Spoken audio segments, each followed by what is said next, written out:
Hello, everybody. Good morning and welcome to day one of Low Ink, January 2022. My name is Fusion, and I am joined today here by Vapor. How are you doing? I am doing just fine, Fusion. We're here with a pretty interesting matchup to start it off on Tower Control Anchovy between the Low Inklings and Toad Morning. Yeah, good morning, so good. Where's Toad morning? Yeah. I mean, So, we just gotta find out as we head into this game, how Toad are they? absolutely. Yeah, looks like we're going to be starting off strong this morning on Tower Control Anchovy games. That's going to be that's a pretty I feel like we haven't seen this map all too much recently, even though it's a pretty solid and pretty popular map. I'm not super familiar with either of these teams, so I don't know exactly what they're going to bring out here. Any thoughts about what weapons you like on this kind of map? I mean, I am a one-trick explorer after all, so I'd use Explo paired up with something like a Clash Blaster or a Custom Blaster, something that could put intense pressure onto the window area by checkpoint 2. So I wouldn't be surprised if we see Booyah Bomb missiles or even just bomb spam in general from either of these teams. Yeah, this is definitely a pretty big map, so that kind of mobility and paint control is definitely going to be important as we head into our first match of the day. We've got Low Inklings versus Toad Morning and a whole day of Low Ink gameplay ahead of us. And let's hop right into it. We got a Luna coming out on one side and a more traditional looking comp on the other. We do see the Soda Slosher though. That's an interesting pick. I remix as well over on the over on the side of Low Inklings. That's going to be a really interesting way to fight around this middle plate here. Octoring pops those missiles, trying to start to get some control over in the mid there, but really they're just going to be battling back and forth for this paint control for a while. Yeah, and the team here in yellow is Toad Morning actually, but Alex with this Stingray getting forced back into mid. But the members of Toad Morning are all around mid, but not in mid itself.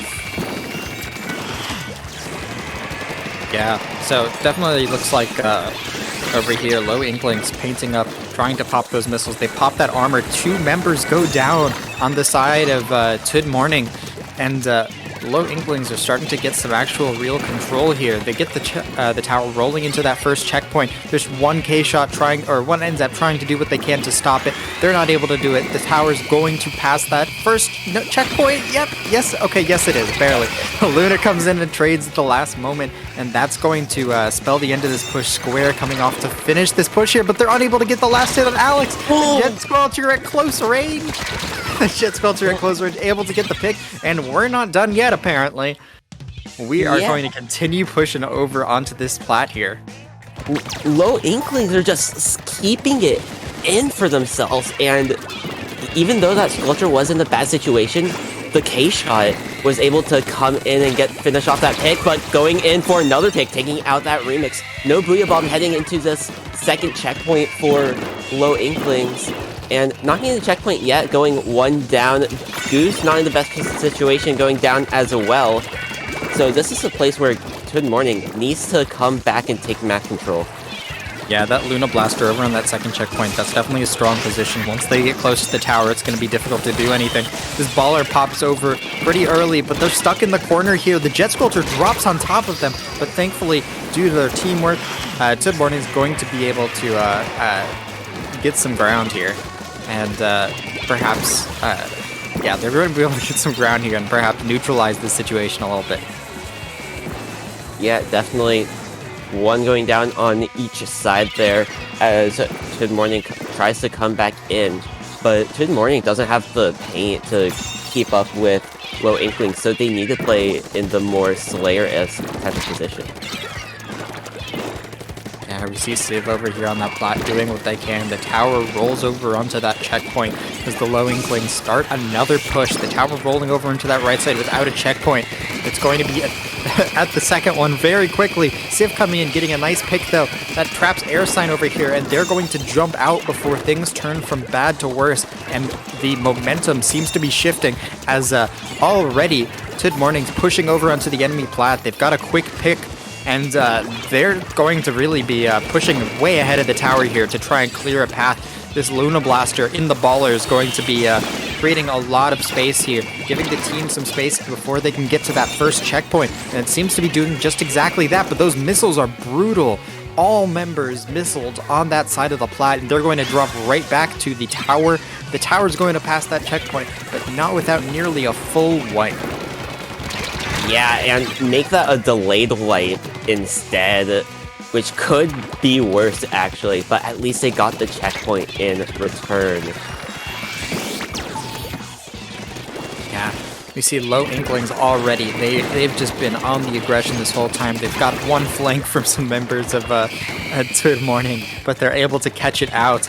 And now there's just a heavy in front of the tower. The low Inklings are not going to be able to get it before the Booyah comes out. They do get the Booyah, but not before the Booyah comes out in trades. And that's going to stop the tower from immediately getting past that second checkpoint, which does give some hope. It does give some hope to Good Morning here for a comeback. The armor comes in, and so does the rest of the team. They're really just trying to get the picks they need in order to get this tower up onto the plat. The hardest part is going to be the actual stalling and getting the tower into the second checkpoint from the first. This Luna and members of Good Morning are going to need to start putting forward pressure, but multiple members are going down, and this is looking a little bit iffy. I'm wondering what they can do at this point. Actually, 2 members do go down. The Booyah Bomb comes out, and this is going to open an opportunity in overtime for Good Morning to try and get this comeback. Yeah, Good Morning needs to get that Luna set up right underneath the window and hold that area extremely well. You have missiles coming out. You need to get the second checkpoint. Here comes that Stingray from the side of low Inklings, so Stingray ends up going down. That is 2 down on the side of low Inklings, and this could be a flip after this checkpoint. It is! Wow. We just saw a Good Morning push way ahead of that tower. That's something that you need to do on this map in order to keep the enemy from getting to the tower. They knew they just needed to get to that second checkpoint and stay there for a couple seconds. So the best way they can do that is get in the faces of the low Inklings and just keep them away from the tower. And they did exactly that. Really good comeback there. Definitely. And probably the best thing there was getting that first checkpoint early on, so they didn't have to stall there. And getting that Luna set up right underneath that window opened up a huge opportunity for them. Now, Good Morning up 1-0 over low Inklings in this play all 3. We're now heading over to Rainmaker Manta Maria. Ooh, Rainmaker Manta. This is an interesting one. Man, this is one of those Rainmaker maps where you've got a giant death ball in the center of the map. If you try and go for the pop, it just paints that entire area and keeps you out. So we might see a mad dash for the pop at the beginning of the game here, and that would be this could go like massively one way or the other with the pop. But if it doesn't, it's definitely a map that can be pretty difficult to push on. Definitely, you need to be quick, fast on your toes, or have a huge defense. I do expect to see that remix come back out here from Good Morning, I'm pretty sure that was. But this can still go either way. It's not over for low Inklings yet, and this is only round 1. Oh yeah, absolutely. Similar comp with the K Pro coming out. Haven't seen too much K Pro recently, which is interesting. But yeah, definitely a lot of bombs coming out on both sides here, trying to contest that Rainmaker pop. Again, that quick pop, just like I said, already takes out one of the members of Good Morning here. And they're going to be fighting for this middle area, but actually, that heavy splatling on the grates, the heavy splatling and Jet Sculpture fighting for the grates on the top of the map, that's going to be what we need to look at here, as we find that the heavy's down, and Alex on that Jet Sculpture is able to get total control of that mid area. So Low Inklings with total control here, but they have not touched the Rainmaker yet. As they finally grab it, they're trying to figure out which direction they want to push. They look like they're going to elect to go through the cut. That Stingray is able to clear a little bit of a path. That Rainmaker is going to make it nearly to the drop, but not quite. That's the kind of push that you don't see anyone directly in front of you, you go for it, but it's not the kind of like total wipe out the enemy team push. Alex doing such a good job. They did such a good job at the beginning of the game controlling that neutral state. They get 2 picks here. They force Good Morning to back up all the way into their street, and already Low Inklings potentially setting up for another push here. Yeah, but they do end up going 1 down, losing their Death Sculpture. Here comes Armor and Missiles coming out, but Good Morning trying to apply some pressure, but the Missiles stopping them short. Dry-Slosher getting a very good pick, and you just need to clear out the street right now if you're Low Inklings. Make sure no one comes up there, as that Try is putting so much pressure on this right side. But the Splash pushing in, trying to get a pick there, and here comes that Booyah Bomb right out, clearing out the street. Very neutral game right now, but a little bit in favor for map control in Good Morning.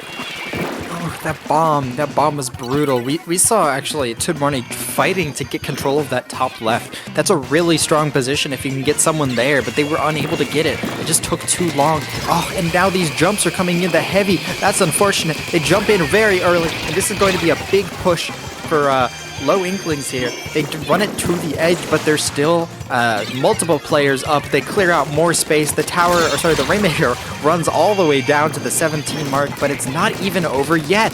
They have 3 members popping the Rainmaker. 1 goes down. The Rainmaker gets grabbed and nearly makes it up the pedestal, but very nice push. That looks like it's probably going to be the end of that one, but very nice overall. Some quick picks and quick movements on that Rainmaker from Low Inklings. They take a commanding lead. And you can say that again, commanding lead indeed, but it's still not over. This map can go either way at the end of the day. Booyah Bomb is able to take out that K-Shot on the side of Low Inklings though. That remix applying some pressure. This is a fight for mid right now, 3v3, but that Try able to come and get 2, almost getting 3. Here we go. That Rainmaker coming through that right side again. So those nice picks potentially open a spot. They move the Rainmaker forward. Don't get too much out of it. They're going to need like a... any push that's not a knockout at this point doesn't really do too much. But this Try, Goose, really has such a command of middle here. They take out 1, 2, and potentially this third as they chase them into the street. The Rainmaker is going to be trapped into the street, unable to get that final pick, but...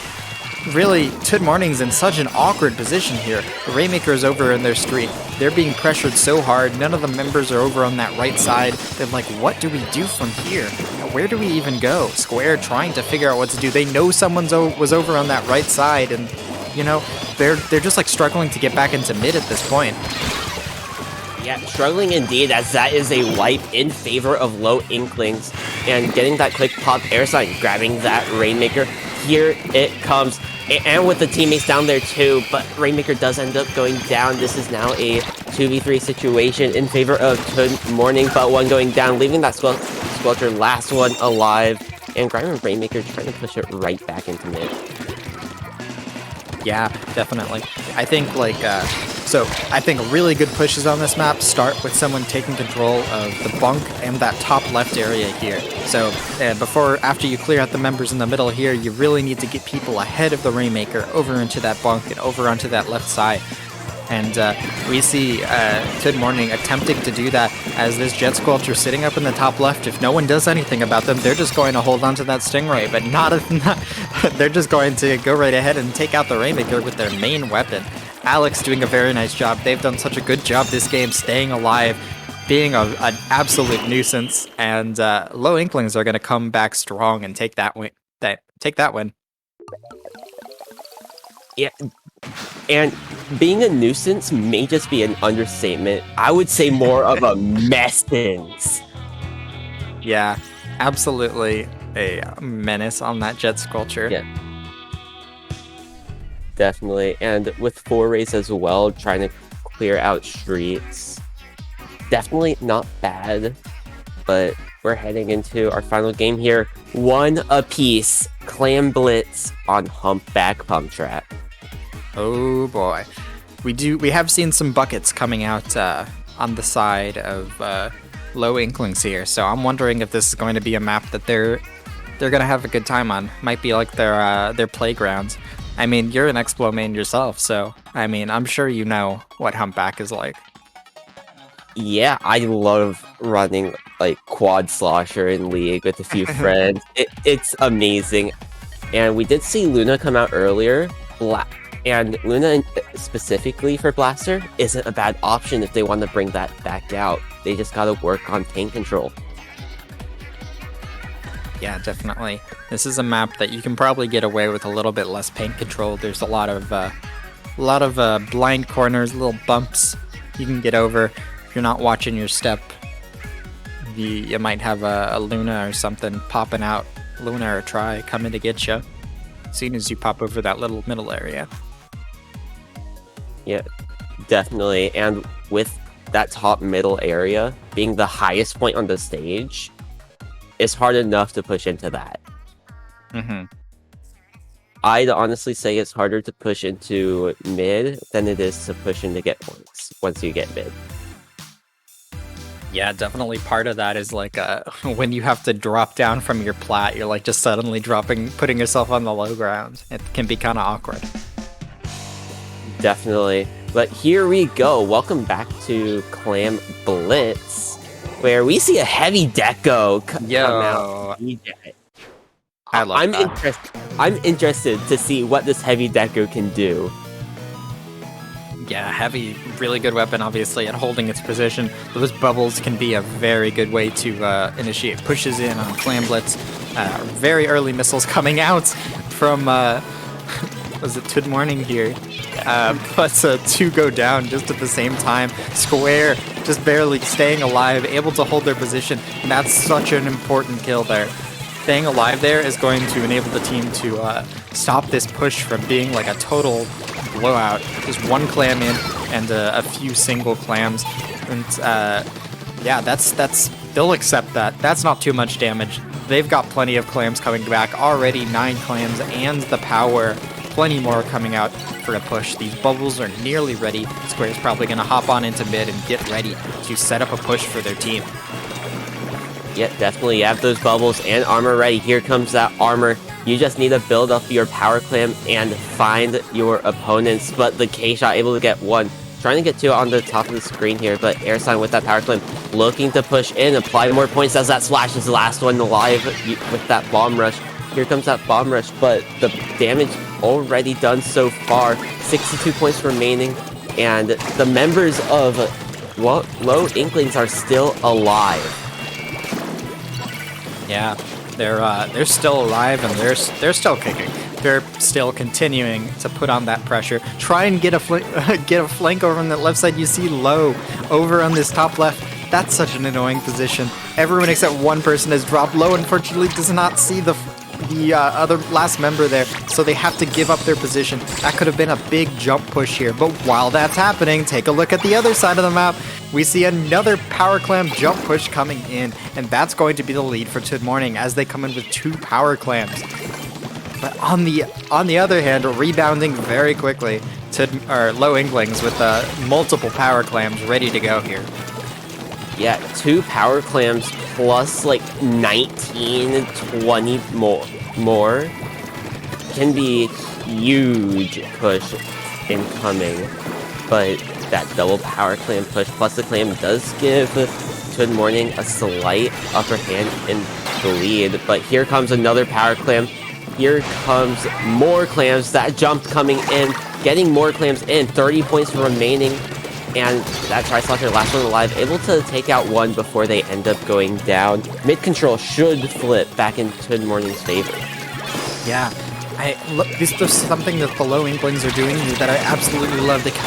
As Good Morning comes in and gets a power clam, those missiles come in at a very opportune time. They're going to try and make a run for it. They get a few clams in, 43 to 30. Not quite enough. They need this power. They're not able to get there in time. There's still one last member trying to get in, but they can't. And they do grab the power clam and score it.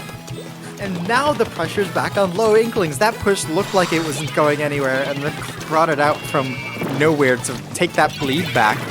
And so many clams on the field now, so it's absolutely not over in any bad position whatsoever. And this is really going to come down to the final push or two here. The defensive armor comes out very early, and it looks like low Inklings are going to wait it out. That heavy deco with those bubbles trying to stall that push there, but they're unable to get any picks with it. And that's going to open the gateway for low Inklings to get that power clam in. Air sign with 9 clams, unable to score the ball, but more than enough to take the lead.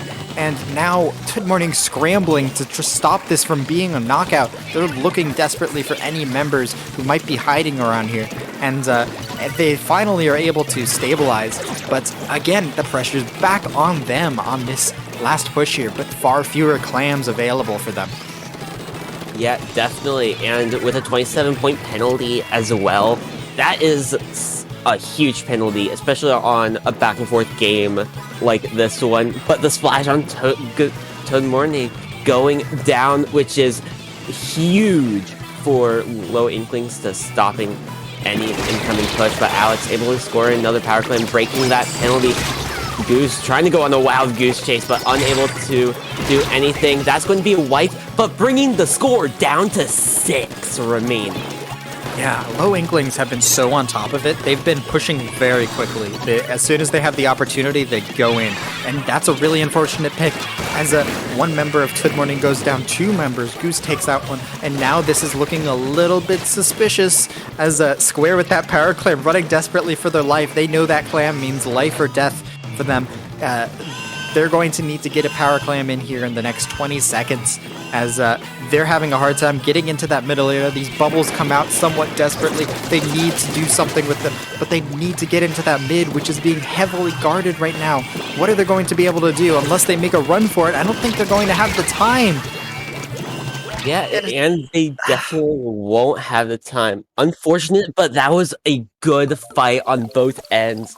Low Inkling running away with this set. Yeah, man, that was a very intense back and forth last game.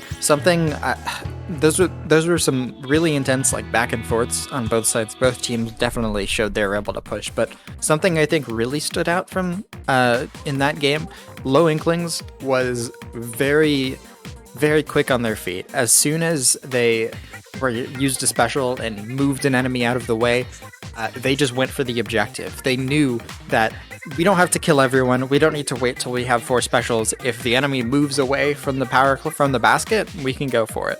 And they were just so quick about that, and that let them get several of those pushes that ended up swinging back the lead. So really, really good job to them there. Yeah, definitely. And staying on your feet is definitely what can help you out. Keeping an eye on your opponents, knowing where they are basically at all times, and ready to make a push whenever. Very good job to low Inklings on keeping that up, especially through game 2, continuing into game 3 there.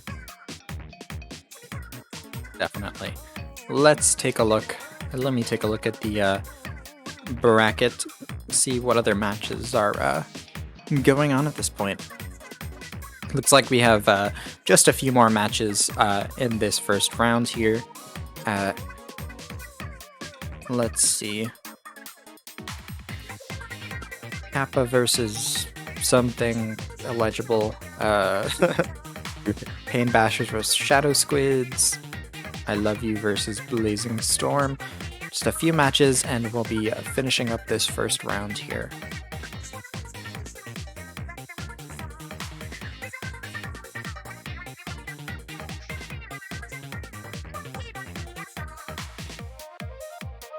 Looks like, what have we got? Legato 3-0ing YouTuber. Up the ante 2-1 Insquidious.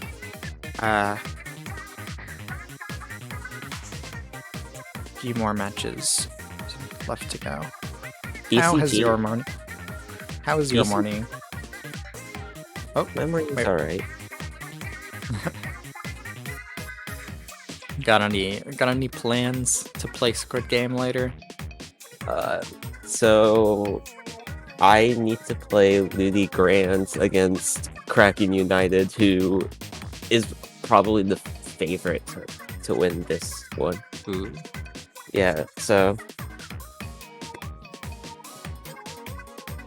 I'm not the most familiar with like all of the teams here. Who are the first contenders for the winning this low ink, do you think? I'm gonna go off the Popgun's top 10 here really quick. So don't mind me because I haven't looked at everyone yet. But top 4 or top 5 is Cracking United, Snowfall, Access Denied, Legato, and Lois. Lois. I see. Lois was Nerve back in the day. Okay, cool. And Access Denied. What else do you have to say about them? They're still around. Yeah, I've definitely seen them a bit. I know most of the teams just through the lens of a team I'm friends with and not familiar with like the overall, you know. I want to see BCG do well this month. Broken Controller Gaming. Okay, that would be cool. Yeah. Yeah, I mean, I'm rooting for. Go ahead. No. I insist. All right. I insist. This is BCG's first tournament since Super Jump, I'm pretty sure. Oh, cool. Yeah. So coming off of like 4 or 5 months. Yeah, excluding Louis because they did play in Louis, but not fresh. Okay, I see. Okay. I'm gonna hop into some other things that IPL's got going on here. So, SAC, Splatoon Amateur Circuit Tournament 2. SAC is back, and it's now being reintroduced as the Splatoon Advanced Circuit. With help from Inkling Performance Labs, they're creating a mid-level circuit aimed towards +3 players and below. So, slightly higher level than low ink, but it's still a really cool event. Cool to see more, I guess, distinguishing between different levels of play. Yeah, so Season 4 has started recently, and Tournament 2 is coming up on January 29th. And if you are interested in playing in this event, you can check out sac.inc, and that will get you set up to be involved in this tournament. I think that's really cool. Yeah, definitely. And also, Kingmaker is hosting a tournament, the Battle of the Brushes.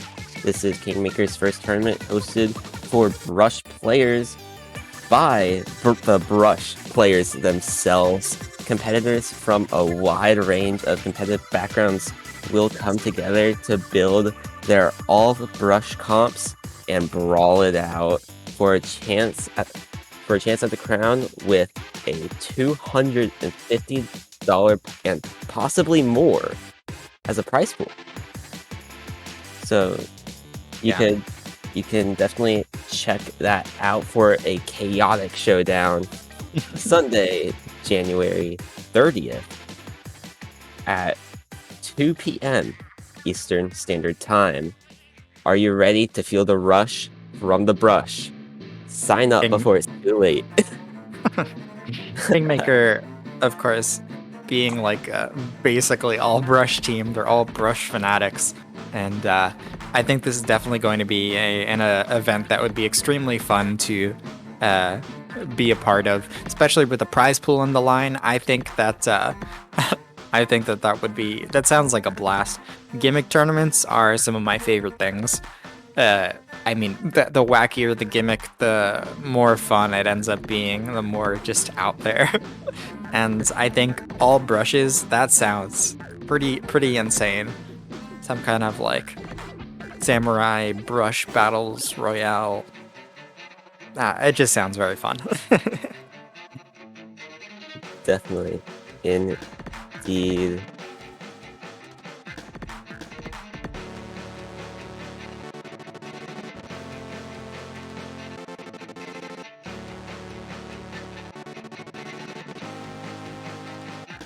So we are nearly done with this first round here. Couple more matches to go. We talked about some results from Group A.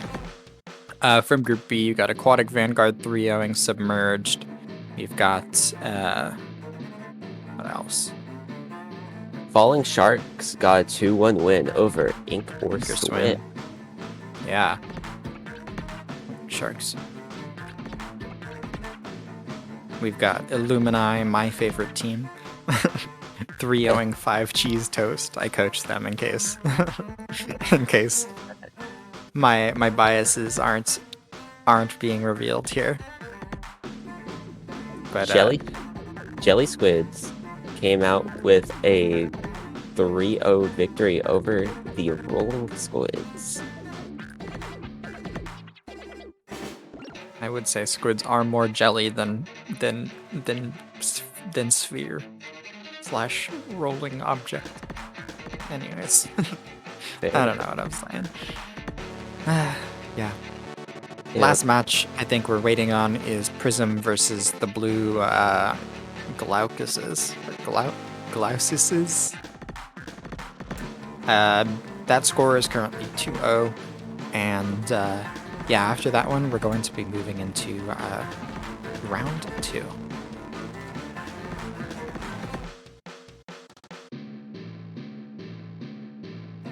We've actually got one more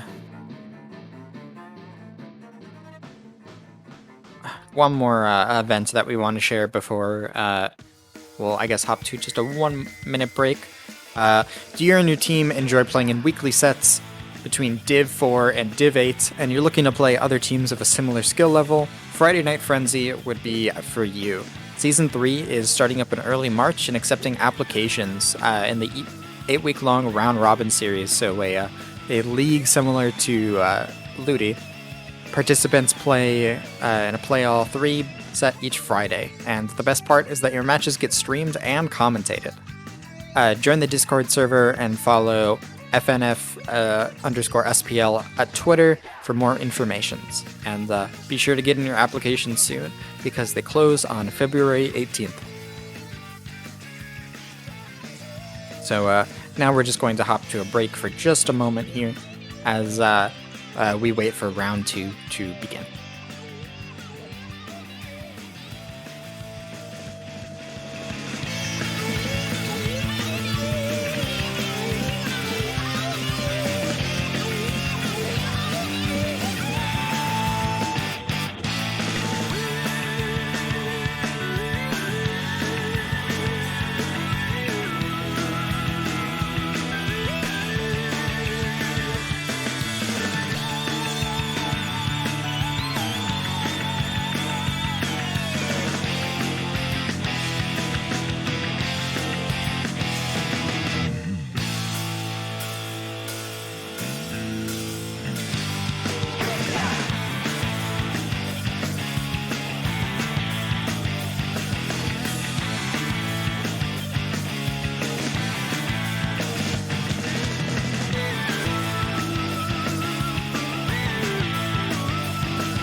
now, though. Access denied is under very heavy pressure. I think the pressure is definitely getting to them, as they always have one behind them and like two in front. They're having a hard time. Roomba's not having very good luck engaging Saucy Boy. Very nice. Up at the top of the stream there, there was Sharky, and instead we just had a Tri-Slosher trade. I think when they found each other there. What if the two Tri-Sloshers kiss at the court area while they both explode? But now, the team that is losing right now, Snowfall, they do get a splat on the splash. Reset and but they need to get the players out of their base. This Nautilus is destroying everyone on the mast. The Tri-Slosher sloshing down from above, and it's not enough. That's 3 going down. That's 4. That's gonna be a wipe, and it's dunk. Wait! Not a dunk. They slammed dunk and took the net down with it. They might hold it out. We've got 17 seconds left. The bubbles! Blue Hero, the bubbles, though. Oh, and they took were able the to take the They lead. took the lead. The bubbles there blocking the shots. That was a nice bubble there. You may start with Very the comeback. nice indeed. Yes, and with that, now our set is 1-1. Very nice. I mean, again, like you said, those bubbles just are really nice.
Welcome back, everyone, to Low Ink January 2022.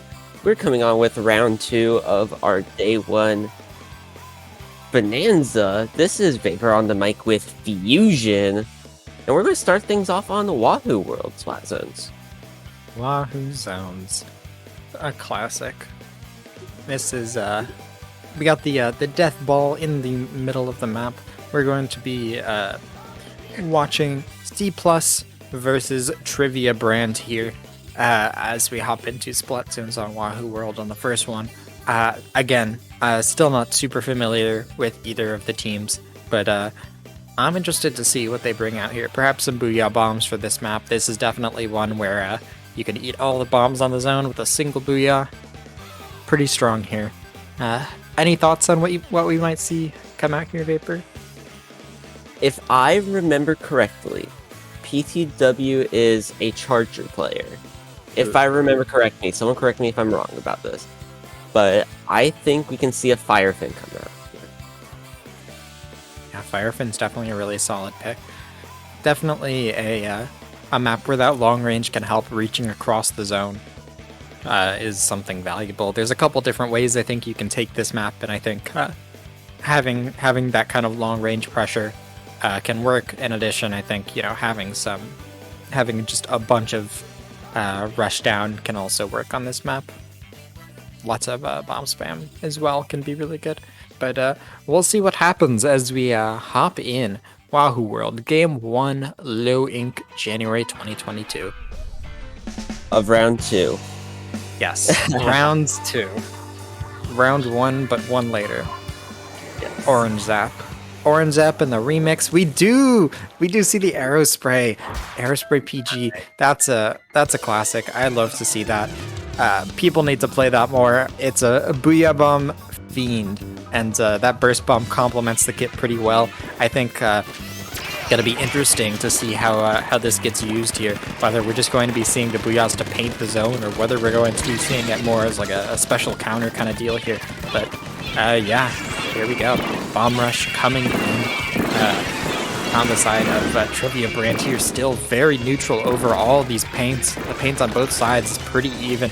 Neither team's able to take control of the zone, but that Booyah, that's going to eat up that bomb rush and set Trivia Brand in control for a brief moment here. Yeah, and with that Booyah Bomb eating up over that bomb rush, it allows the members of Trivia Brand to capture zone momentarily and actually take an early lead here. But Omni, with the splash, able to pick off the opposing splash, having that Booyah ready, but you gotta watch your back. Getting one from behind, ends up getting called out and shot down pretty swiftly, but the Booyah Bomb eating up that bomb rush once again. Yeah, I mean, like, if you look at C+'s side, and they've got like Double Bomb Junior and Bomb Rush Splash, and it's going to be hard dealing with those constant Booyah Bombs, but nonetheless, C+ seems to have taken control here. They got a couple important kills, including one on that Aerospray, and yeah, that's going to be a strong delayed wipe here as they set up on the zone. They have an eye on the people, two people coming from that left side, and they're going to be able to get ready for it. As that wall, they jump on the wall to try and catch PTW off guard, but they're unable to do so. This Booyah Bomb Aerospray still trying to figure out a way in, but these bombs are pretty brutal, and TB is having a very hard time getting back in. Yeah, definitely. Booyah Bomb coming out from the remix on C+, ends up getting rushed down, but this is a one-man advantage in favor of Trivia Brand, getting another pick, leading the last one. I believe that is the Zap to force back up to their team. And Booyah Bomb coming out could be a bit early, but it stalls time a bit longer and allows their teammates to push up. Yeah, I think they just kind of popped it a little bit preemptively there. That's a pretty unfortunate pick. That armor coming in, those missiles going to be able to slow down the push here, but not before all of Trivia Brand has to back up, and C+ basically just kind of walks in, takes that zone for free, and they take that. That's what that sudden push with the armor in is. PTW comes in around that backside with a flank and gets 2. We barely even see that on the camera, but yeah, just a very, very strong flank here, and that aggression keeps going on off screen behind us. Fun's trying to bomb rush that zone, but those missiles, that Booyah Bomb, what are they even gonna do from here? They have nowhere to go. And C+, really, with their specials and just their positioning, has taken control of this game here. That Booyah is going to neutralize the zone, but none of TB is able to paint the zone there. They're just trying to make their way in. They have to get close, but in order to get close, they have to get through PTW, who continues to show off a strong performance and take down multiple members. And that's going to be the first game for C+. In what looked pretty neutral at the start, and then just suddenly C+ took total control. Yeah, as they drop a 16 bomb on that orange zap. You love to see it. 16 5 missiles. 5 missiles on each side too, but the Aerospray, even though they got 0 kills, that was 7 Booyah bombs coming out. Yeah, and that's exactly what you see that weapon do. I mean, those Booyah bombs are so important on a map like that where, I mean, people bomb rush the zone and it does the same thing as Splashdown. It just cancels it completely. It not only paints the zone itself, it just eats all those bombs up. And that's a map where it's particularly good because the entire zone is pretty small. Something like Reef is definitely, if it was Reef zones, it would be much more spread out. But I'm wondering what we're going to see that Aerospray change into as we hop into tower control on the Reef. I wouldn't be opposed to seeing something like that again, but I have a feeling we're going to be seeing a different weapon coming out here. Honestly, on this stage, I like the Aerospray option if you have another ranged weapon like 96 or Jet Squelcher come back so they can stay on that tower. But still, having that Aerospray, you have one person plus your Aerospray up in their car, use each other as bait for the opponents to drop down, jump on them, get the kills, and it can snowball just from there. Oh yeah. I mean, Booyah Bomb itself is a really strong special. Nobody can deny that. Aerospray, I think, definitely gets it so quickly. But I think, the main reason that we don't see Aerospray too much competitively is that it has a little bit of a harder time, getting those kills when using its main weapon. The Burst Bomb definitely helps a ton, but it can be a little bit tricky. So maybe we'll see like another Booyah Bomb pick coming out. But yeah, I mean, if we see Aero again, I would be hype. I would love to see that, Yeah, I would definitely like to see that too. But we see Nautilus, and there's the Charger from PT. Hey! Silver Arrow, switching up Booyah Bomb for a Curling Rush, which honestly not a bad option, especially through your opponent's street. Mm-hmm. Yeah, that Curling Rush definitely paints so much ground. Its Arrow gets it so quickly. One of the few Curling Rush weapons in the game. Over here, Fun takes control of the bridge here, but looks like they're going to be pushed off the bridge by luck on C+.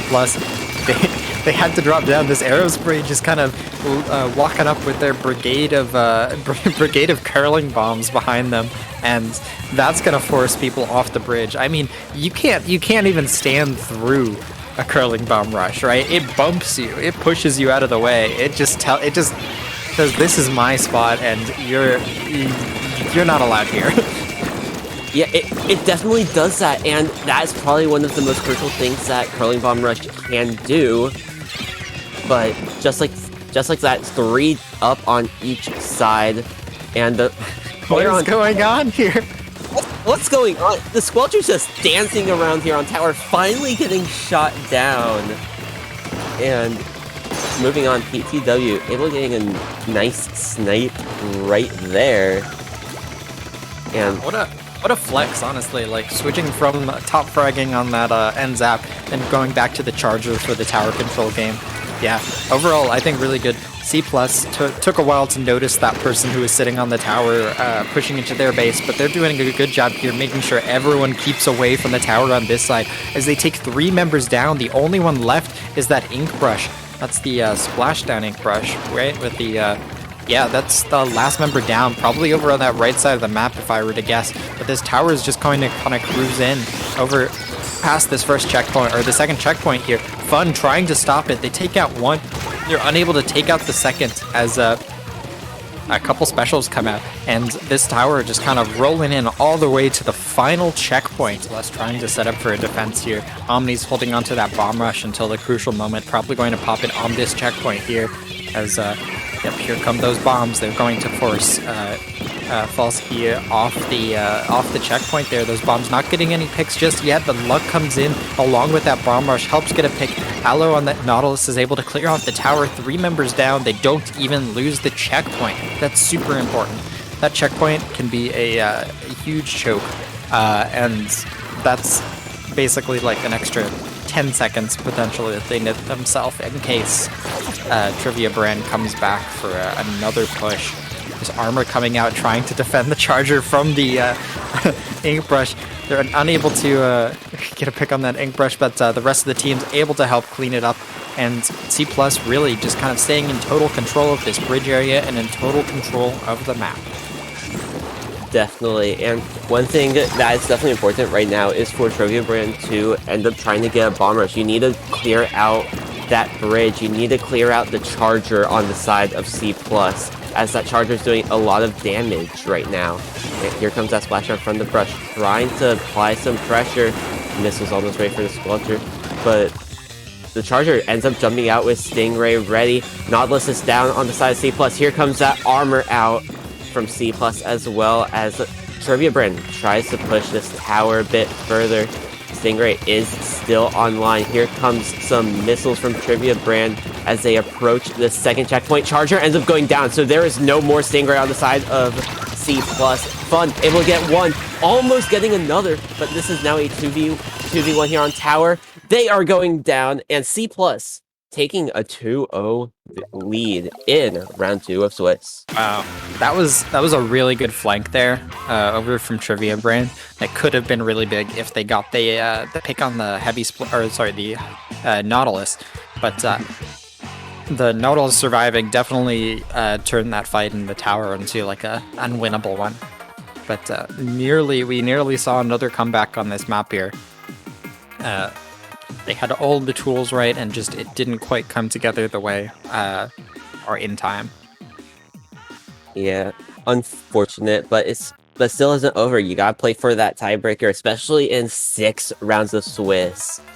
But Rainmaker and Chovy Games. This is going to be a very fast pace, to say the least. Yeah, I mean, despite how big this map is, it feels like everyone's goal with the Rainmaker is just make a straight line between the middle and the base. And, you know, that's just how it works here, you know? Mm-hmm. Whoever gets map control first is going to make a huge push if they don't go down quickly. You need to get fast onto your opponent's plat, clear it out, grab Rainmaker, and just go. This map can snowball in either way a lot.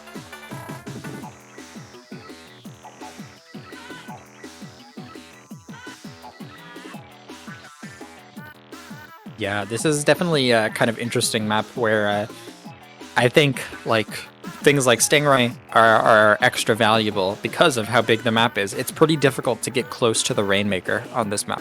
There's places like that window, that snipe area, that's kind of overlook where the Rainmaker goes, but the Rainmaker isn't like directly next to it, so you really still have to drop down from there. You have to like drop down and jump at the Rainmaker, and that both means that even if you take a push slow here, you can kind of bait the enemy into dropping, and that could work out. As we see Kinzel pulling out the all 3 arrow sprays in this set here, really showing they're a triple threat, as we actually see that 96 with armor, double armor coming out on the side of Trivia Brand here. As Kinzel tries and sets up this setup on this right side. They're hoping that Baller is going to be able to do some damage, but Unfortunately, it's not going to do enough with that armor well-timed coming out from C+.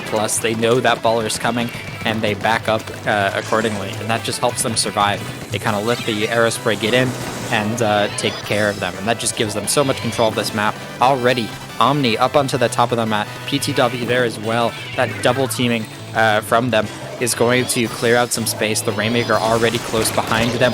PTW trying to push up. They're able to get there with the Rainmaker's help. They're going to rush down members. They're going to hit False Key and another member of Trivia Brand stuck in this corner here. The Rainmaker's going to go for the dunk. They're unable to get it just in time, but it goes all the way down to the 5-point mark. A very strong early push here, and a very well-coordinated one, as we saw that double teaming ahead of the Rainmaker.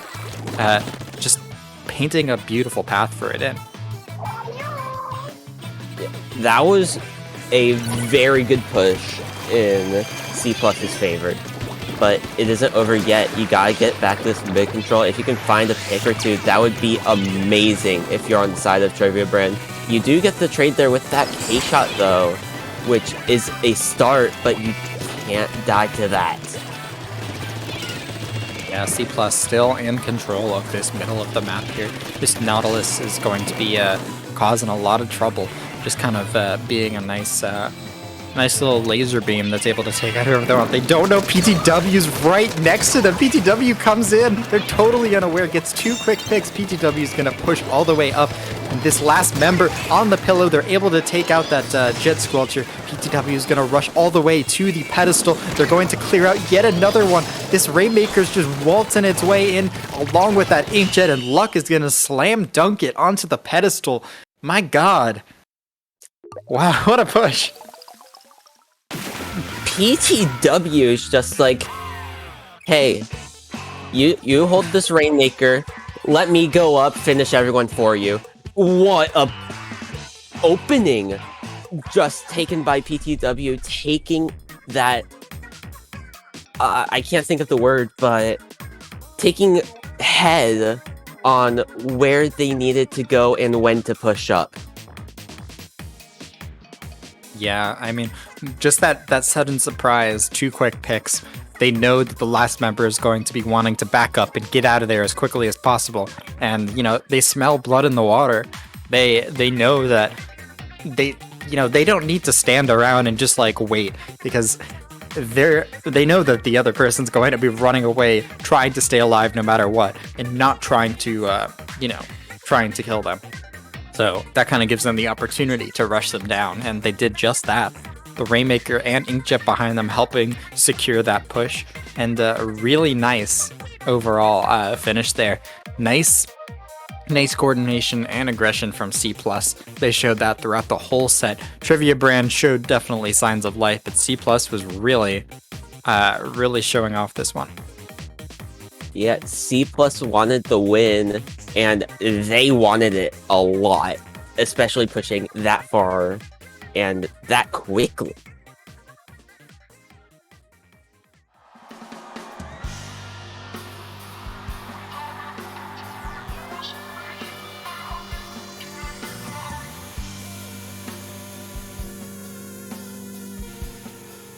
Oh boy.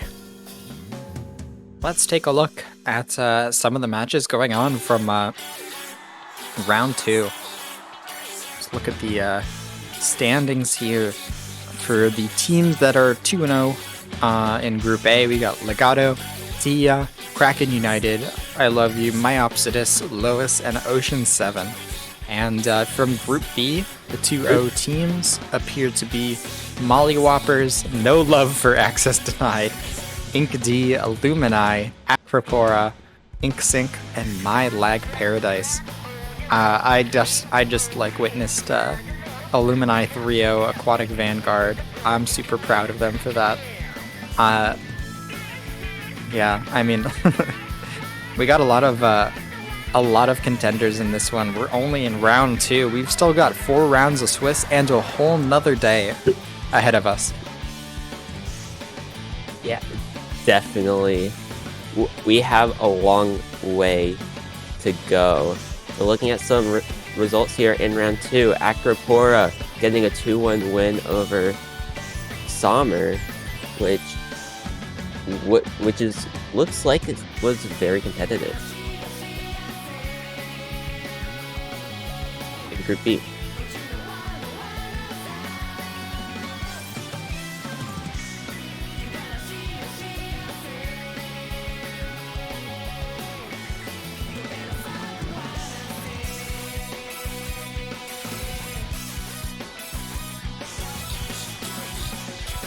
Inky getting a 3-0 win over Emptiness.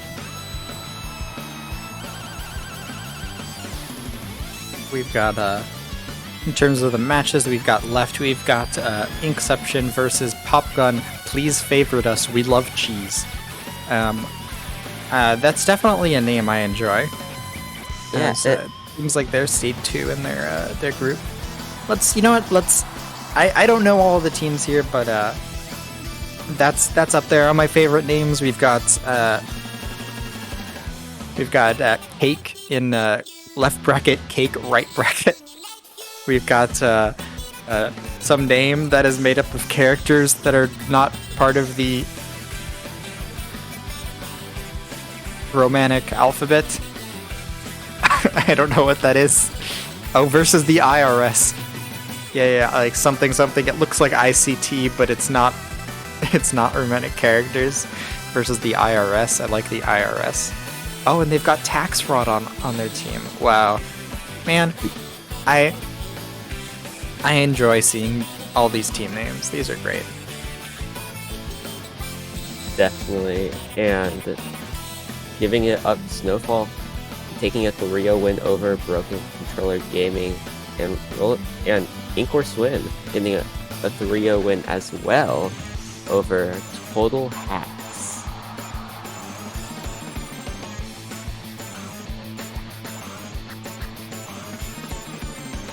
Hopefully they're not hacking to try to win, because if they are, it definitely didn't work against Inkor Swim.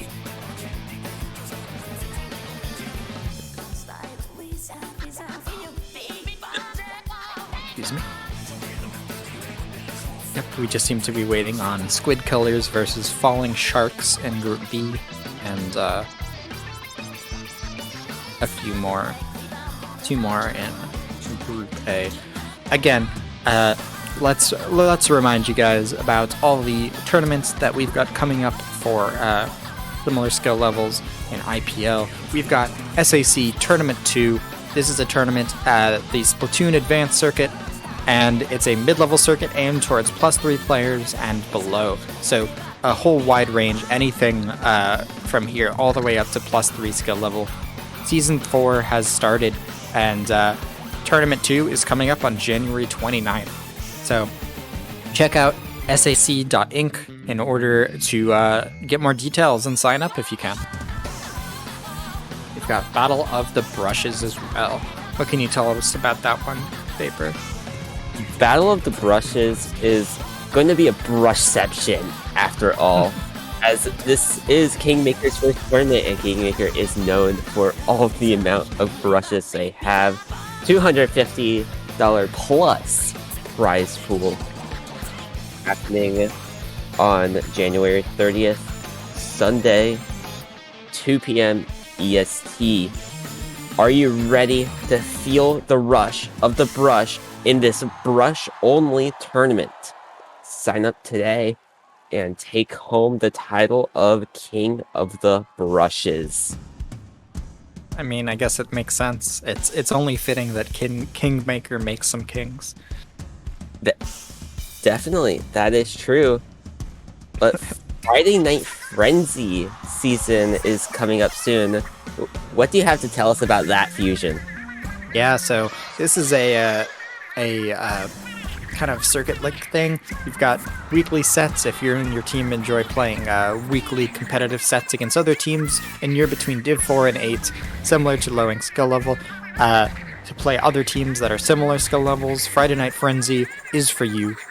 Season 3 starting in March, and they're looking for teams to participate in their 8-week-long round-robin series.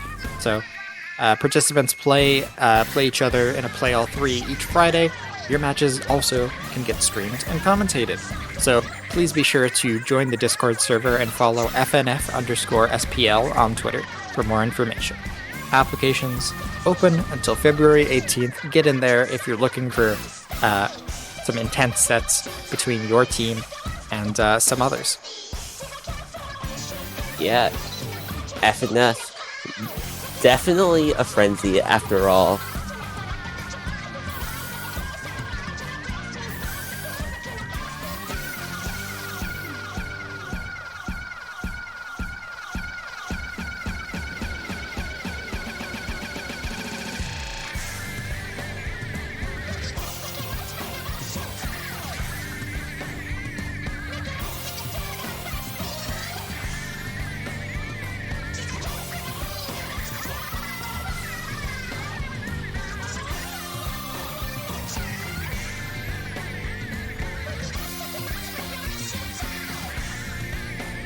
Looking at a few more results here. Sia getting a 3-0 victory over NZAC 77.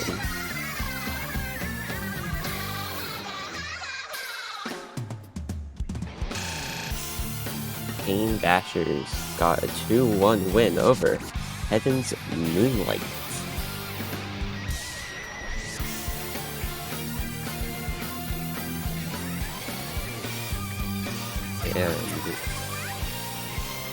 And Shadow Squid also getting a 3-0 over Purdue Air Launchers. So it's going to be interesting to see what happens coming into round 3. We're going to call here for a break. We'll catch you guys in a few moments with round 3.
Myopsidus keeps the momentum going to keep getting picks and surviving long enough. Dux is rolling in a circle. They're trying to get all the picks, and they get 2 picks from the Dynamo, and they take the tower into the goal.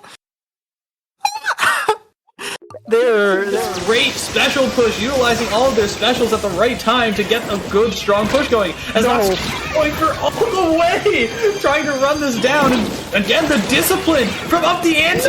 Going to make it. No! They took the Rainmaker. They held it forward every single time they picked Blocking out this bridge, just trying to stall for time as we enter overtime. We are coming online for Snowfall. The ball now going to the ramp, looking for an opportunity. It's Freeze and Carr. They're not going to make it in they time. go down. The barrier is over though, and they get the ball. Oh, It's that's 1 it. point. Wow. Wow, I didn't think they were going to pop it in time. Fall down and go down to Kizhaz as a 4v1 situation, and aggression comes out from Lois. You know, a game can end in this one push. It can, and as soon as they round that corner, that's where damage is going to be done with a hammer escort as well. And they're not done. Gobble, gobble, gobble. It's like Pac-Man up there. That is your wipe. Goodbye. Wow. Game 3. Did you blink? Close, but this is just a tight corner right here. 2 going down. Oh, wow. Okay, missiles. Snack again! Snack again! How'd you get back there? How'd you get back there with a triple? Oh, no! Snowfall's going to get lit off of that. How? We are! This is What a exactly push. what we want to see. What a push indeed. We've got that double coming out, and now with that 3 down coming on to Lois, they put all of their energy into that, and now we're going to be seeing overkill. We are not going to be seeing overkill. I was like, Sees themselves staggering. Could this be Irene's moment to try to just seal the deal? One more power clip plus 1 is gonna do it. That is a KO. A great comeback there from Irene. That was so good. That was great coordination. They got 2 down, and then after they went for the next 2 while the other 2 respawned. There's a lot of paint! 2 go down inside of the corner. It's kept the zone. Twig got a pick. Twig got 2 picks. They neutralized the zone again. They just need to hold this area a little bit through the last hope for Aquatic Vanguard. As they get 2 more picks, and what looked like a near comeback for Myopsidus gets turned around again.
Stream there.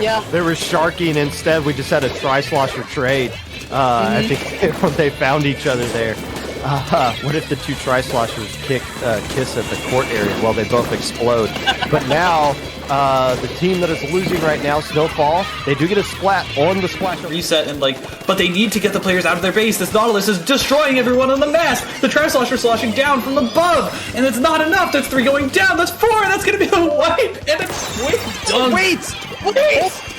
Not a dunk. They slammed dunk and took the net down with it. At that angle, Violet gets the trade anyways, but job well done by the tri-slosher to prevent Clams from being scored. And now all of a sudden, there's 45 seconds left on the clock, and it's Rising Stars with the counterpunch. And the tent eats the wall and goes for 3! That's gonna be 3 picks from this tent. Could be the end of this push. Yeah, my Opsidus keeps the momentum going to keep getting picks and surviving long enough. Dux is rolling in a circle, they're trying to get all the picks, and they get 2 picks with the Dynamo, and they take the tower into the goal. They're stalling. But now Opsidus is able to get a few more specials, but do they have enough clams? Do they have enough firepower? Because this Carbon is just going to get a trade anyways! On the slick here, trying to find one. Lumi does! There's a lot of clams coming in right now, but it's going to get shut down as this Carbon goes for a Fury kill. Claim they're following the pick, which they will. At this point, I would love to see like a last second backdoor, but there's a jump for Emptiness! And Emptiness manages to get the overtime basket to seal the deal! Oh my goodness! What perfect timing by...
Welcome back, everyone, to Low Ink Round 3 this time around, where we have a battle between a storm that is blazing, aka Blazing Storm, against objectively wacky Octopods.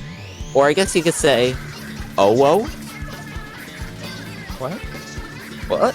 What? What? Anyway, this is Vapor with Fusion. So, this is going to be interesting, to say the least. Yeah, we got Blazing Storm versus objectively wacky Octopods. There seem to be multiple teams like this where the entire point of the name is to make an acronym. We've got objectively wacky Octopods, and we've also got GooTuber somewhere else in the tournament, whose name is an absurdly long acronym. But yeah, we're gonna be hopping into our first game of round 3, Clam Blitz on Mako Mart. This is a shopping spree. We're going to be making a mad dash for the basket, picking up clams along the way.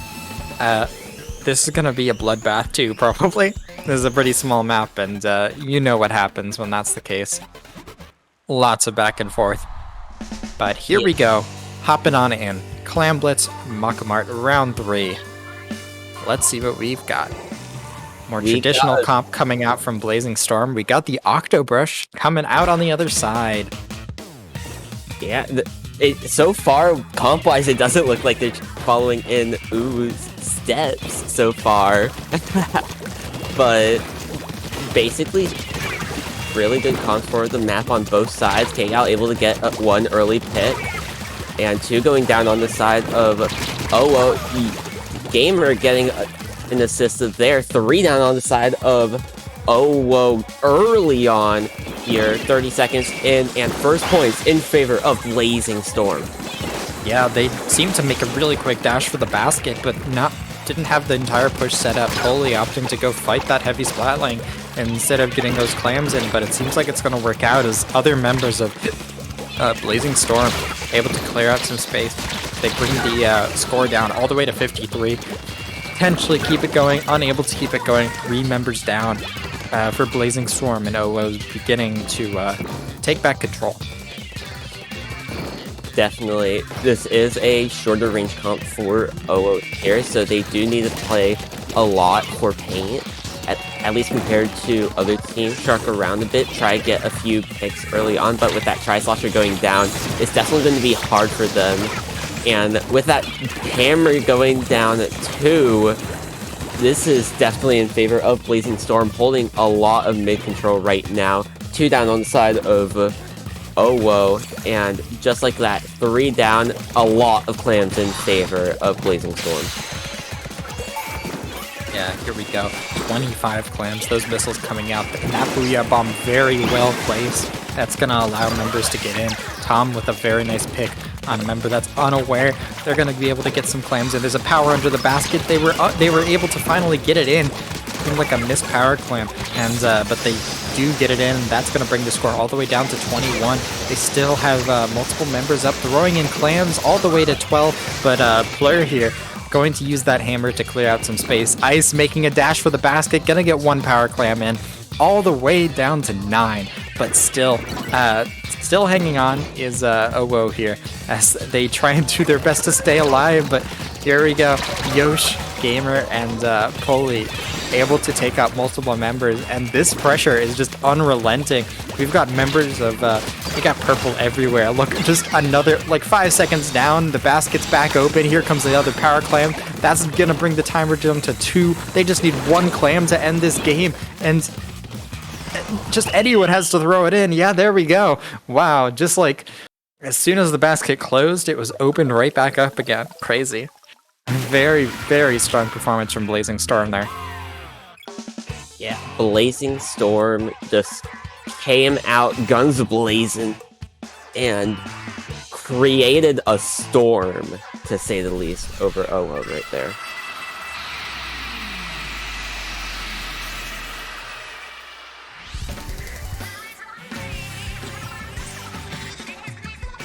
It isn't over yet, though. Coming up next, we do have Splat Zones on Piranha Pit, it looks like, which is a very large and open map. Definitely does favor the comp of Blazing Storm a bit more because of that range advantage. But objectively, Wacky Octopods can definitely make an adjustment to try to counter that range advantage that Blazing Storm does have.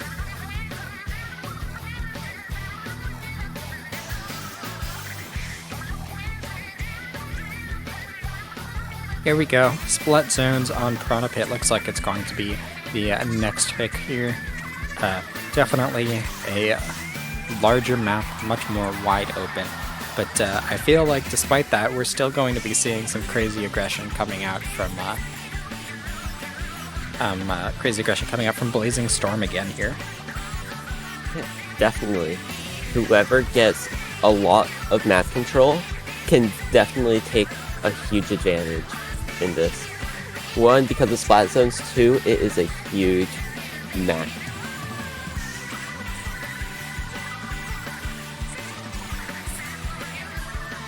Let's see what these teams pull out here, and let's see if that Sculpture comes back out. Don't see the Sculpture, but we see Hydra Squeezer combo remix coming out from the side of OO this time, and Fusion. Looking at these comps, what do you think of this? Hydra is definitely a pretty cool pick here. I think that that crazy range and quick kill power is definitely a pretty solid pick on this map. And, you know, not even mentioning the Hydra, the rest of Blazing Storm just rushed down. Oh, whoa. So hard. They were just unable to do anything. 3 members just got knocked down so quickly. The Splatling battle is going to kind of be taking place, but Z-Cool still heavily outranged there. They're going to be unable to do anything. They're forced down onto that little block, and that looks like it's going to spell the end of it. Yep, they get trapped. That Inkjet coming out, unable to take out an additional member, but still 2 members down on OO. They just keep staggering. These deaths one after the other is going to make it difficult for them to get a whole push in. This Booyah against the Splatling, they didn't even notice the Booyah was there. And, you know, this aggressive pressure from Blazing Storm really is crazy. Like, as soon as OO tries to do anything, they're just being stuffed out so hard. Yeah, definitely going 2 down there as well. 20 counts and more going down. Here comes the push. You need to move in with this Booyah Bomb, but you can't do that going 2 down. And that's going to be game in favor of Blazing Storm. Dang. Crazy.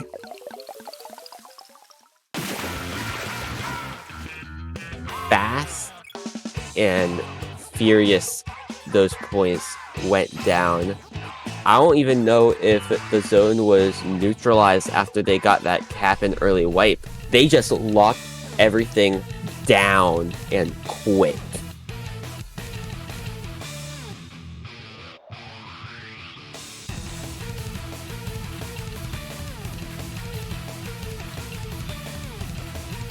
Next up though, Tower Control, Inkwell Art Academy. I see this combination a lot, personally. Yeah, I mean, this is definitely a hot topic in terms of who likes this map and who doesn't. This is like, once the tower gets going, you can really get trapped and spawn super hard. But on the other hand, it could feel really good to be the one doing that trapping and spawn, just like Blazing Storm seems to have been doing like these past several games. So we're gonna hope that OO is able to hang in a little bit longer on this one, as hopefully they adapt their strategy a little bit for this map and perhaps slow down their pushes back in. Because it seems overall that they were just staggering a bit, going in one after the other. Definitely, and working together is the name of the game, especially in Splatoon. So, working together, gotta get the picks, and keep up map control when possible. I thought the name of the game was Splatoon. Well, you're right about that. I'm wrong. Well. Alright guys, I'm retiring now. But anyway, let's head into this. Let's see what they end up bringing out.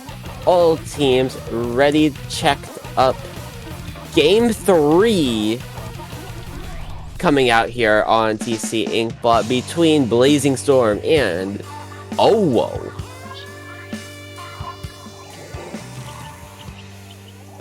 What's this? We got double CDS coming out. On the side of OO. Sorry, it's double VDS. So that double missile with that double CDS or VDS combo. Very interesting here. That's going to be a lot of range and like kind of crossfire over a distance here. Tommy's going to try and get a pick, but they're just trying to survive here as they do set up a wall, able to shower within it, and a couple quick picks. And yeah, 3 down on the side of OO. This tower is going to start moving. Players in a bad spot. They're not going to be able to get any picks out of that. And yet again, Blazing Storm coming off with a very quick start here. Fish is going to be needing to get that missiles and set up a defense here. Stop themselves from getting rushed down. They pop those missiles, but Poli's trying to make their way up. They're unable to... actually, they do get a pick in time. And Fish trying to set up on this top area here. They are able to slow down a bit of the momentum, and they are able to get the member on the tower. But this 52 with that splash wall is just holding this ground so well. They're unable to do anything. They get one pick. They potentially get the second. They do with the help of a teammate, and the tower just keeps on rolling forward. A full wipe onto OO. Yeah, OO struggling to push back in here. Second checkpoint down. Here comes the Stingray. Try not to die to it, but it might be too late to go for a flank, but Fish goes for one anyway. Trying to find at least one, maybe, and hopefully two, but they are the last alive. Checkpoint 3 goes down. Gotta get them out of the spawn. They get the one riding that tower, one right underneath. They get two, and they are living a little bit longer.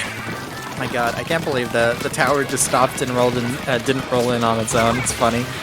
God. But still, yep, this double team coming in from Blazing Storm. They're able to get two. One more member of VDS backing up onto the right side. One more in the bats over in that top left. Yoshi Gamer still able to paint some ground here and keep some control. And, I mean, look at that again. Like, anytime one member of OVO is on their own for, like, 1 moment, it seems like it's over. Uh-oh. Well, you don't like to see that. Looks like a little bit of AFK and spawn action going on there. The VDS comes in to try and shut it down, but the tower is going to roll in on its own. Ooh. Blazing Storm going out. Oh, man, just taking out objectively wacky Octopods with a fire, with a passion. Very, very aggressive and strong play coming out there. Definitely. OO does have a little bit of time to make up for that game to hopefully try to make a bracket, but they have a long road ahead of them. A lot of improvement to be done. Let's see how they improve over time coming up. Yeah, Blazing Storm speed ran that set. That was probably the first set to finish of all of rounds 3. If I were to guess. But yeah, very good job there.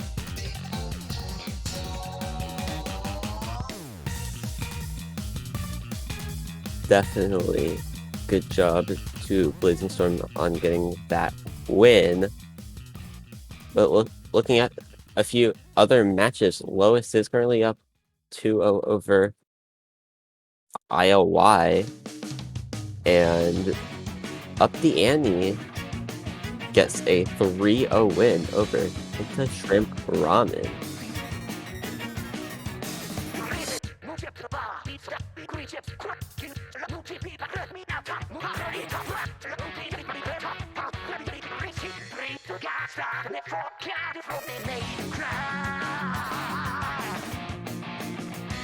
Legato does end up getting a 2-1 over Ink Bashers here in round 3, but Freelancing Takoya and Popkin Please Favorite currently in a 1-1 scenario right now. Yeah, Legato finding himself as the only team so far that's at 3-0 in Group A. As in Group B, looks like we've got Inkd. Inkd finding themselves at 3-0. Still several sets from 2-0 teams going on, but nonetheless, those are the teams who are currently on the top right now.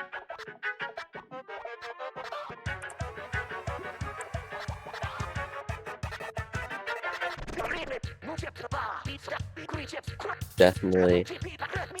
And just looking through here, Inksync is currently up 2-0 over Access Denied.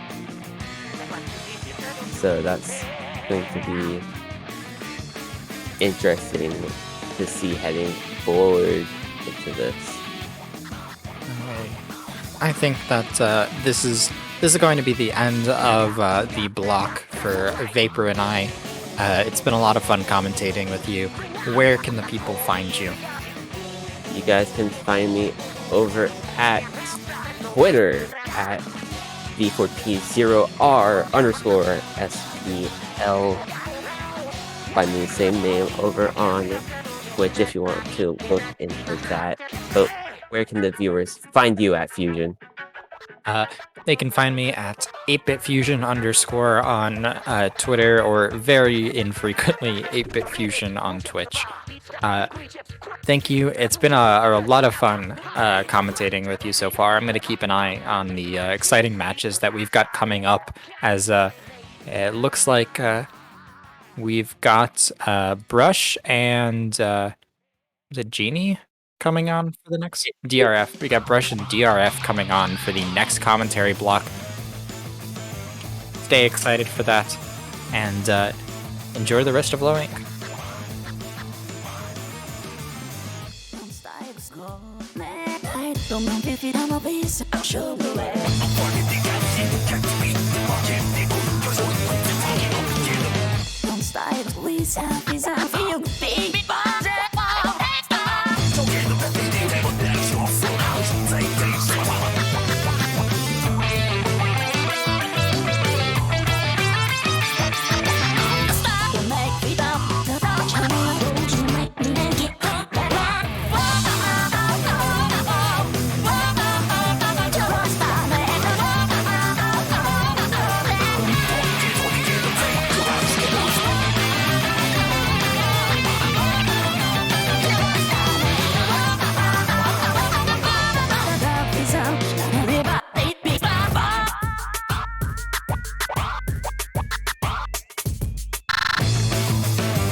Keep going? What is up top?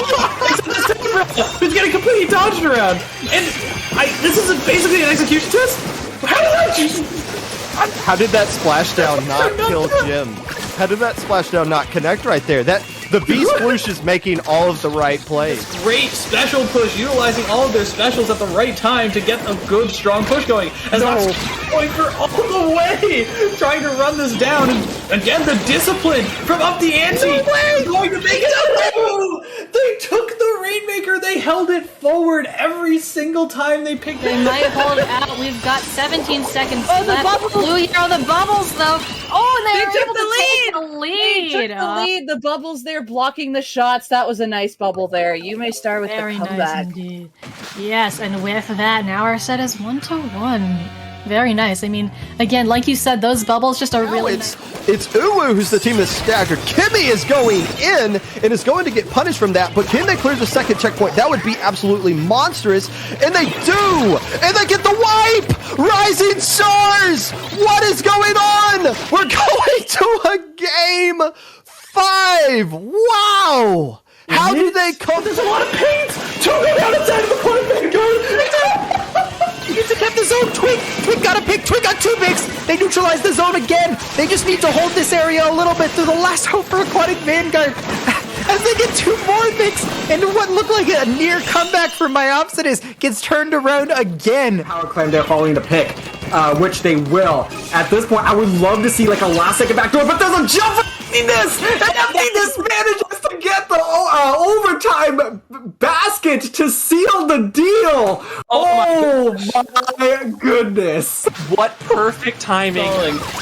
but now Opsidus is able to get a few more specials, but do they have enough clams? Do they have enough firepower? Because this Carbon is just going to get a trade anyways! On the Slick here, trying to find one, Lumi does!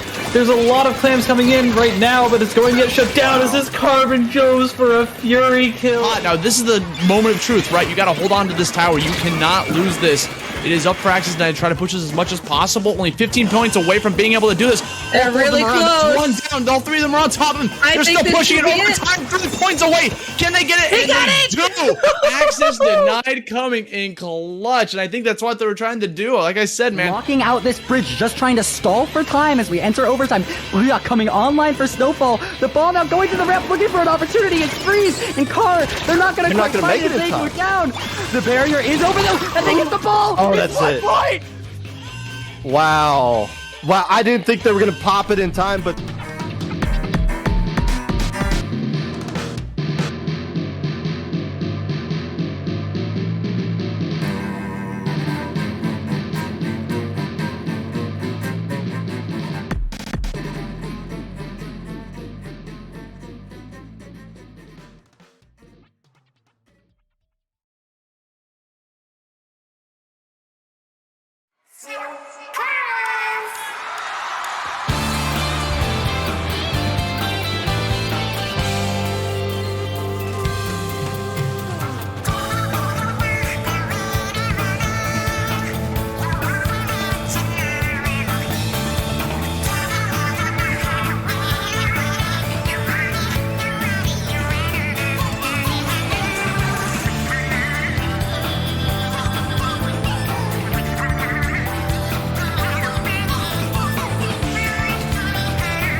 and go down to Kizhaz as a 4v1 situation and aggression comes out from Lois. You know, a game can end in this one push.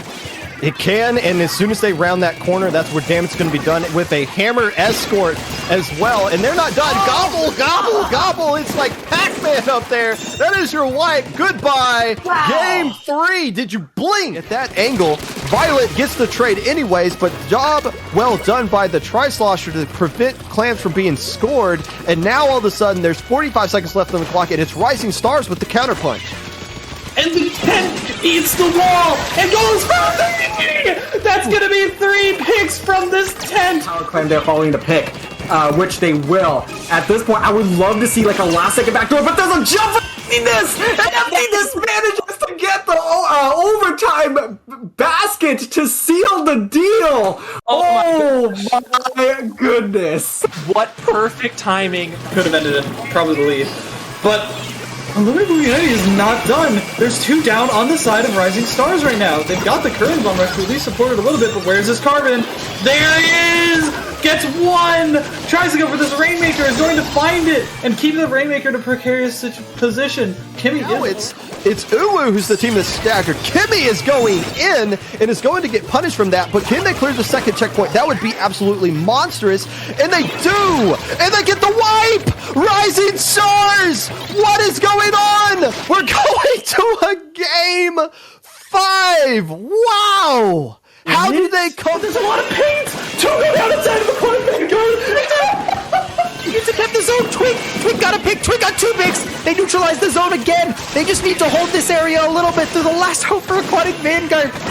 As they get 2 more picks, and what looked like a near comeback for Myopsitis gets turned around again. Up at the top of the stream there, there was Sharky, and instead we just had a tri-slosher trade. I think they found each other there. What if the 2 tri-sloshers kiss at the court area while they both explode? But now, the team that is losing right now, Snowfall, they do get a splat on the splash. With two people trying to scramble on the tower, with one on the bottom right, which is K-Pro, and everybody just throwing bombs, everything they have. Last thing ever, no pun intended, with the bubbles coming out, trying to protect the tower, jump in. Everybody's trying to get off the tower, still on the tower. How is this Splash still alive on the tower? No way! Oh my goodness, that was a clutch of all clutches if I ever seen one, man. They might hold it out. We've got 17 seconds left. Blue hero, the bubbles though. Oh, and they took the lead. They took the lead. The bubbles there blocking the shots. That was a nice bubble there. You may start with Very the comeback. nice indeed. Yes, and with that, now our set is 1-1. Very nice. I mean, again, like you said, those bubbles just are However, really... they don't have any clams to continue this push. So, unfortunately, that is going to be it for Access Denied, and now they have to put together a defensive stop. The Power Clam does go in for the Wipeout Punks. However, I'm not sure if they have the clams to follow. They do actually extend this, and the Power Clam going to come in and try to win this game, and it does! My goodness!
Hello and welcome back to Low Ink January 2022.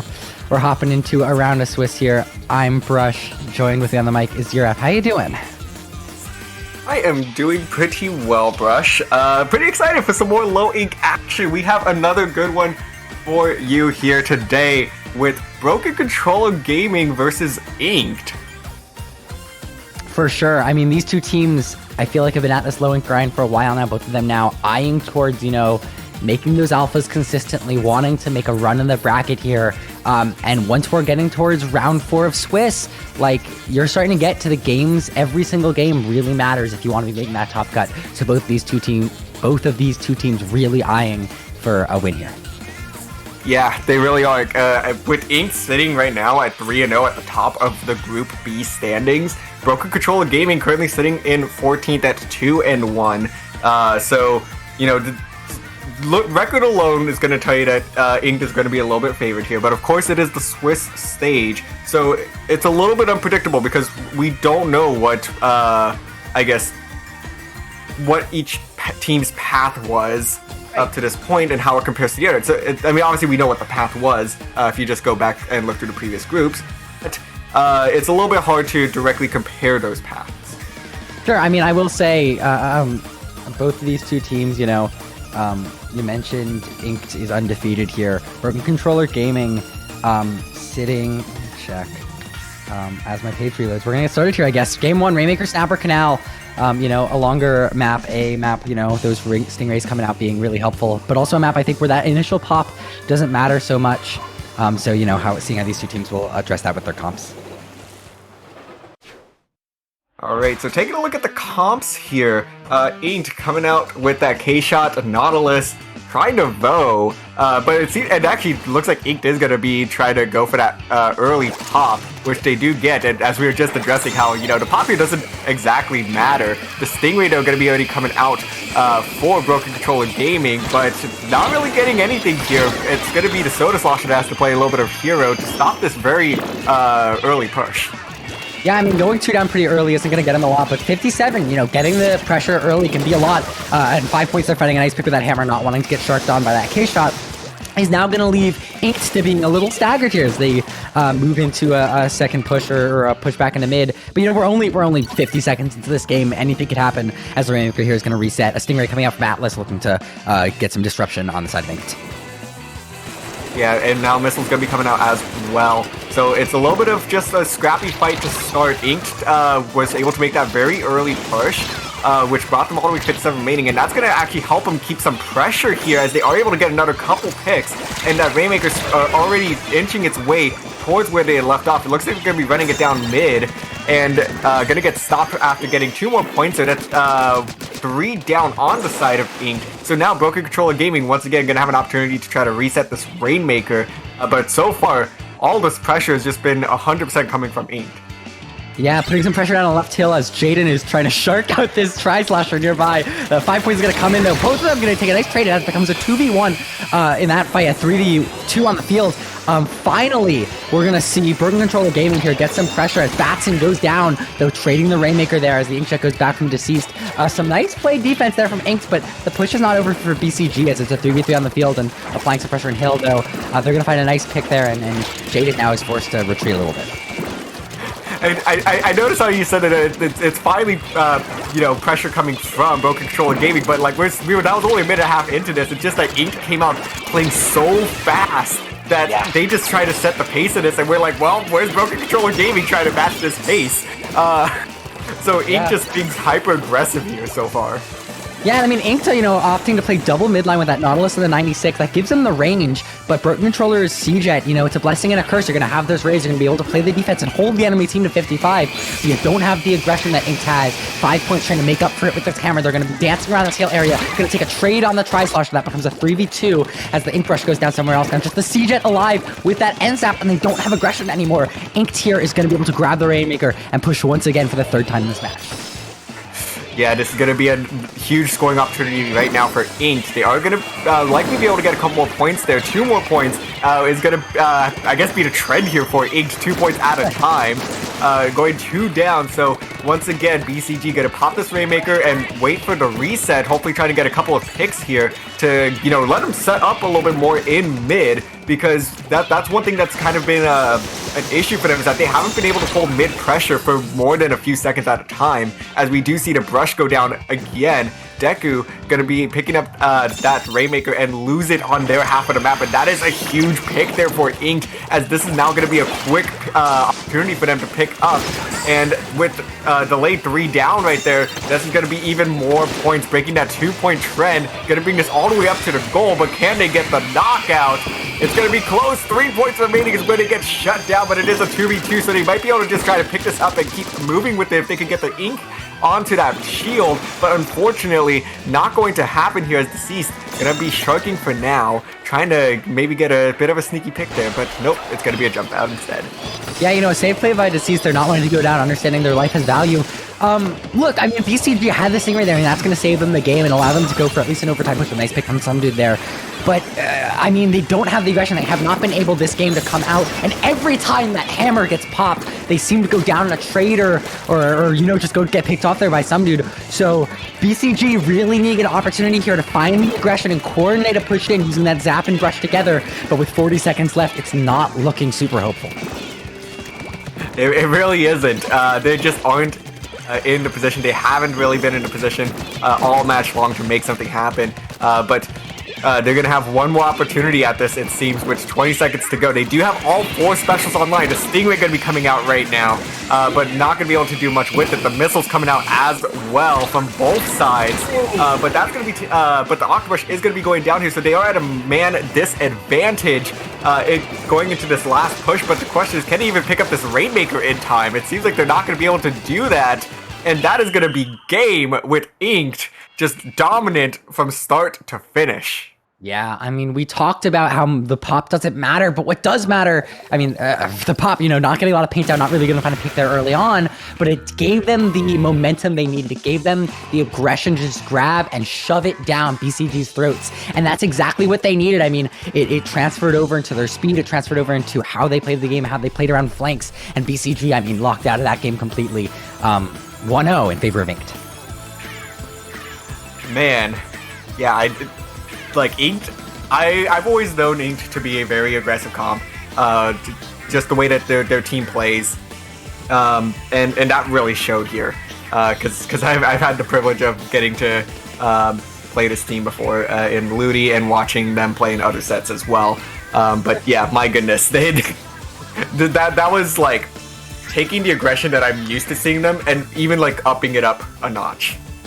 Sure. That was just insane. And now we're going to be hopping over, though, to Clamblitz Reef, where this is a map mode I feel like they can continue to maintain the speed at which they play, because if you're able to just get one wipe, that can easily, you know, tumble into a 100 clan push.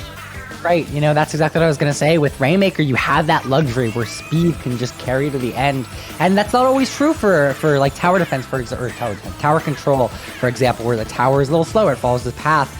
And in a game like Clams, even certain maps can be slower, but the Reef is not one of them. If you can get the aggression, get the flanks in through the alleyway, get into car, set yourself up, that aggression can really be vital. And, you know, seeing how these two teams maybe play, BCG considering not running the CJ here, maybe opting for something that allows them a little bit more flexibility in positioning can be big. This is a very similar comp coming out with an Ink Brush on the side of Inked.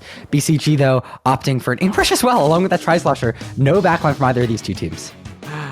Oh man, yeah, this is gonna be pretty interesting here. That Octopus being switched out for the Ink Brush, like you mentioned, and 5 points also gonna be bringing out that Ink Brush. So you know both of these teams are gonna be trying to use that Ink Brush to very quickly get behind that basket and try to set up some jumps for their teammates to come up with some power clams, some additional clams to just pile it in. But the question is, who's gonna get there first? The Kenza Jr. there trying to go for a little bomb combo. It's not going to be effective, but their teammate's going to be able to pop the two others now. Deku going to find a nice pick on this left side tree. That's going to open up their armor opportunity and their opportunity to move in the left side as they have special advantage. Tries trying to throw some bombs towards that goal, get it stalled out. Now Sharking bot mid looking for an opportunity as Clams get funneled in through the top. A man advantage for BCG here as Atlas gets set up with those bubbles, hoping for something along this left side, though top mid control just flip-flopping back and forth is making it very hard for these two teams to find an advantage. Yeah, I mean, this bridge is just such an important point to control, and these teams are just constantly, trying to, fight for control there. And it seems like BCG is going to be the first team to get a score in here, but they don't really have the clams to follow up right now. They managed to get about 4 clams in after that initial power clam, but that's going to be a wipe on the side of Broken Controller Gaming. And now we already see Inked getting full control of this bridge, sticking together as a team. Now starting to spread out a little bit and inch their way towards the basket. A couple of them are tagged right now, so it's going to make this push a little bit trickier as they need to make sure that they can slip right through. And there it is. Batson able to get that power clam, and they have 13 clams in their pockets to be able to pile in here. But Deceased a little bit far back, and last one standing. They did get the lead, but it seems like Deceased once again going to be the smart player here. Back up, hold on to the clams, and keep their life, because that's going to be huge for this counter push coming in from Broken Controller Gaming. Yeah, we talked about speed of play and how these comps rely on them to play quick, and that's what these two teams need, but quick does not mean your pushes end after 3 seconds, and these two teams need to value their own lives as they make a push and take positioning that makes sense, so that way they can stay alive. The Tri-Slosher now finally killing off a respawn to give their team, BCG, the advantage, as 5 points looks for this flank. Not going to quite be able to find a pick, and they're going to go themselves down. Now a 4v3 situation with special advantage going to Inked with that Inkjet and armor. And once again, Inked keeping up the pressure here. They do have control of this bridge, but they do go one down, but some dude jumping running in behind the basket, able to get 2 picks. That is huge, and that's a wipe on the side of Broken Controller Gaming. They get that power climb in, but they don't have the clams to follow up quite yet. The rest of the team running around trying to find the clams that they can, while Deceased holds them off with this Nautilus, able to get a couple of clams up to this basket and starting to pile them in. They're going to bring this all the way down to 11 points remaining. 2 down though on the side of Ink. It doesn't seem like they can find any more clams. I take that back. They do find a few more, but they're not going to be able to get to the basket in time. 11 points remaining, though, is a huge push from the side of Ink. And Broken Controller Gaming with less than 2 minutes to answer here. It seems like they're already going to be trying to make a move towards the basket with 1 power clam, plus just a couple of clams in their pockets. But can they get this in?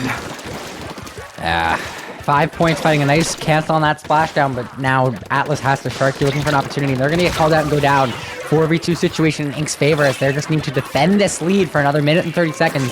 Not a small amount of time. It's easy for BCG here to get blinded by that timer, but certainly if they can get some clams together, take some space, this game can be there.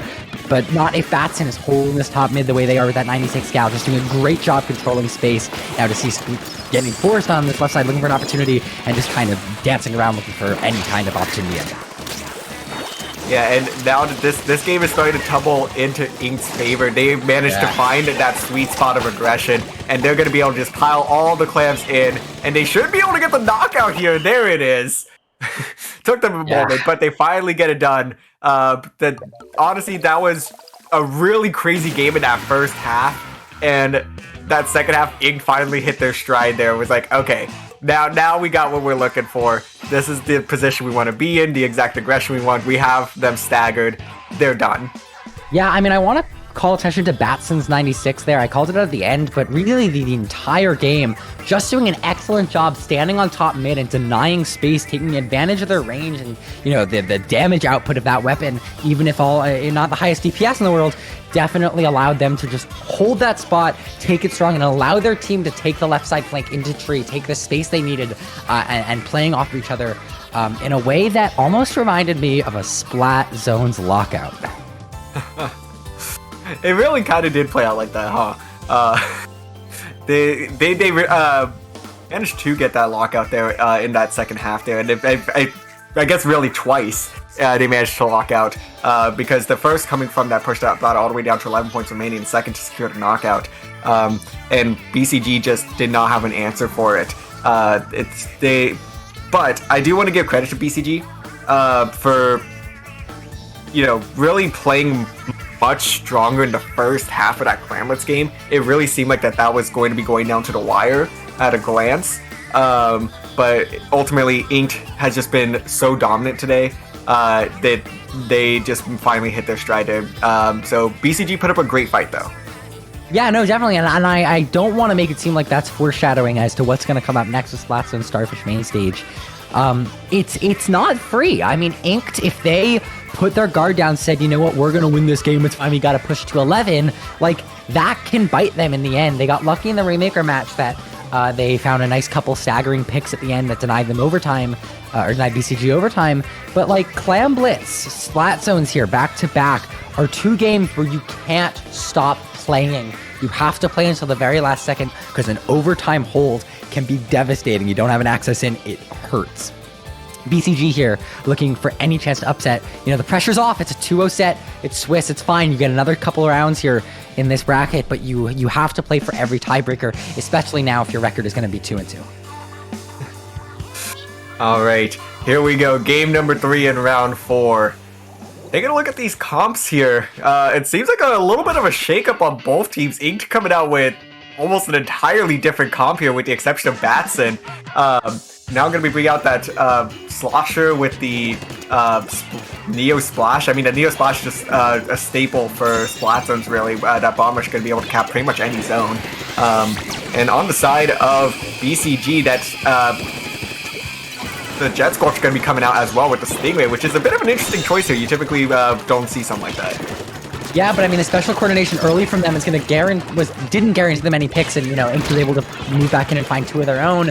But if BCG can keep those specials together, keep coordinating them, and now push up with them, that can be a big advantage for the Atlas now off of this respin, farming that C-Jet, wanting to push people out of this zone, and they're going to pop it pretty quickly here, and that's exactly what they're doing. Missile's going to come out from the side of Ink. That's going to force BCG around a little bit. Inkjet, though, ready, and the armor almost online from Nut there, as they're going to pop them here. Armor and missiles together. Inkjet coming online very shortly. There it is, as they break back into zone. 30 ticks down for Inked here, but as the zone is, and Inkjet loving a dogfight, zone is going to get neutrals here, and ultimately BCG is going to win that interaction, going 4-2 here. Just the Splash and L3 alive, and zone shifts into their favor. And that is exactly what they needed there. Finally just get Inked a little bit staggered. You know, give themselves a chance. And that's exactly what they did here. They bought themselves a little bit of time. And, you know, now they can start to push up on Inked. Give them a little bit of a taste of their own medicine. As, you know, now they've got some pretty respectable points on the board, all the way to 64 remaining. It does seem like this is going to turn back in the favor of Inked as they go 2 down. But that was a good push from Broken Controller Gaming. Yeah, look how fast Inked was able to get their specials ready, though. I mean, the difference in 40 ticks and 80 there is how fast Inked came online with the missiles, came online with the armor, and once again, Sumjit popping missiles, keeping BCG staggered, though the Splash is going to go down and Ray is going to come out for BCG. The zone might flip-flop a little bit here, but the constant aggression of Inked, not letting anyone even get close to the zone, is hurting them. Wolfie here, stuck in Inkcheck, going to find a nice double, nice 2 picks, and zone is going to flip back into the favor, a 4v2 situation. Now Batson forced to back up with that 96 gun, not wanting to go down with armor ready. Yeah, so once again, another opportunity for Broken Controller Gaming to get some more points on the board. Working on that penalty, Inked does have 2 specials online that they can push in with, but they're going to be taking their time. I think they're going to be waiting for a couple more of their teammates to also get specials up and ready. But here comes the missiles now, which is, it seems like was able to get a pick there, and that's going to be a second pick coming from the Inkjet. So great patience there from Inked, who's, you know, just kind of been playing pedal to the metal this whole time, but the special coordination still very, very well done here. They do have the patience to kind of, you know, wait for that to come out, and then they hit them with all of their speed. But it's 5 points, able to get a couple of nice picks there, and able to now flip the zone back in his favor. Just back and forth the zone is going.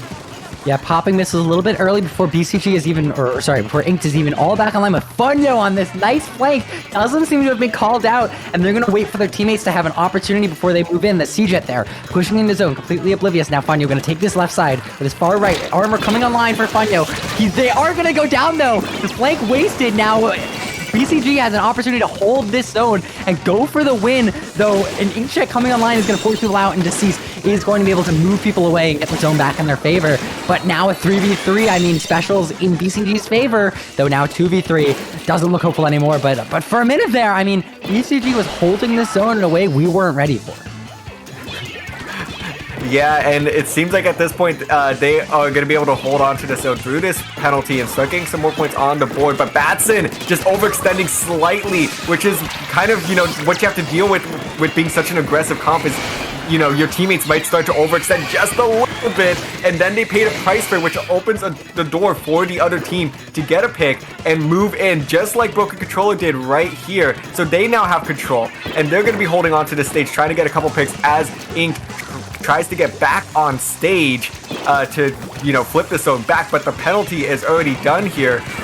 It seems like the missiles, though, are going to be able to push them all back, and it now flipped the zone. That is, you know, the power of the Neo Splash on a Splat Zones mode. Wolfie finding a nice 2 picks and a half. That's going to leave 3 down in their favor. You know, 15 seconds on this clock. They're going for an overtime push, but it's not out of the question with 2 specials ready. They just have to hold those for an opportunity where Inks overextends to pop them of their own. Atlas coming out with a Stingray. Missiles as well, maybe a little bit early, trying to guarantee a pick in that coordination. Though Atlas sees Funyo on that left side flank, not going to let it happen again. Now a 4v4 as Inkja comes online. A 3v3 as the brush goes down along with that Slosher. Now the L3 is down as well. The zone is going to flip over. BCG is going to take the 3rd game, not wanting to go, not going to get swept here, and ending up 2-1 in this round 4 of Swiss.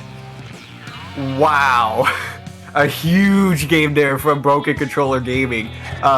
You know, the story of this whole set was how aggressive Ink was and how it was paying off for them time and time again. And, you know, Rainmaker, we said that mode is, you know, perfect for them because they play aggressive. They picked up the Rainmaker in the first 15 seconds and got it to 50 points remaining, and that ended up helping them keep pressure to get, you know, to hold the lead for the rest of the time. Clamblitz Reef was another one where we said their aggression was just going to be huge because a wipe can allow you to just, you know, proceed to lock out the other team. But Splat Starfish, you can't really afford to just be as aggressive as Ink was the rest of that set because it's really easy to overextend on a map like Starfish main stage, and they ended up paying the price here as Broken Controller Gaming able to get a huge one in that last game 3. There you go. Ink's gonna go up 2-1 to BCG, though not in the dominating fashion. Ink wants to see if they want to be taking this whole tournament. We're gonna take a quick break, and we'll be back with round 5 of Swiss after this.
This is the moment of truth, right? You got to hold on to this tower. You cannot lose this.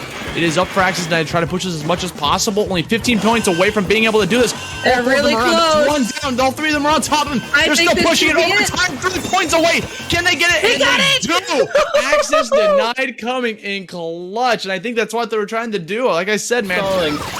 But now Opsidus is able to get a few more specials, but do they have enough clams? Do they have enough firepower? Because this Carbon is just going to get a trade anyways! On the Slick here, trying to find one that really does! There's a lot of clams coming in right now, but it's going to get shut down as this Carbon goes for a Fury kill. Trying to get at least one more defensive. The NZF, Orange NZF, goes down from Sia. They don't seem to be able to push. Vegeta trying once against the last one surviving. My God. Can Sia continue to push? Will they be able to score? It's the free basket. They have a lot of clams available. They just need a few more. And they take the game. Dude, that was clutch. Blocking out this bridge, just trying to stall for time as we enter overtime. Booyah coming online for Snowfall. The ball now going to the ramp, looking for an opportunity. It's Freeze and Carr. They're not going to make it in they time. go down. The barrier is over though, and they get the ball. Oh, It's that's it. 1 point. Wow. Wow, I didn't think they were going to pop it in time. Great special push, utilizing all of their specials at the right time to get a good, strong push going. As that's going for all the way, trying to run this down. And again, the discipline from up the ante. No way! Going to make it through! They took the Rainmaker, they held it forward every single time they picked it. They might hold it out. We've got 17 seconds left. the bubbles! Blue here are the bubbles, though. Oh, and they were took able to take the lead. They took the lead. The bubbles there blocking the shots. That was a nice bubble there. You may start with Very the comeback. nice indeed. Yes, and with that, now our set is 1-1. Very nice. I mean, again, like you said, those bubbles just are really. There's a lot of paint! Two go down inside of the corner, Vanguard! He needs to keep the zone. Twig got a pick. Twig got 2 bigs. They neutralize the zone again. They just need to hold this area a little bit through the last hope for Aquatic Vanguard. As they get 2 more picks, and what looked like a near comeback for Myopsitis gets turned around again. We are. This is What a exactly push. what we want to see. What a push indeed. We've got that double coming out, and now with that 3 down coming on to Lois, they put all of their energy into that, and now we're going to be seeing overkill. We are not going to be seeing overkill. I was like, Going smart, we look in very dire situation. 4L3. It seems that right now they're being able to push it. It's just the Junior Life versus the K-Pro. Honestly, the K-Pro has the upper hand. The K-Pro trying their best to keep the tower still moving. This is not the end of the push for Astro, but the wrong place from further Zero getting more and more picks. Finally a wipe. L3 has the opportunity to start their own push. Make anything happen with those clans.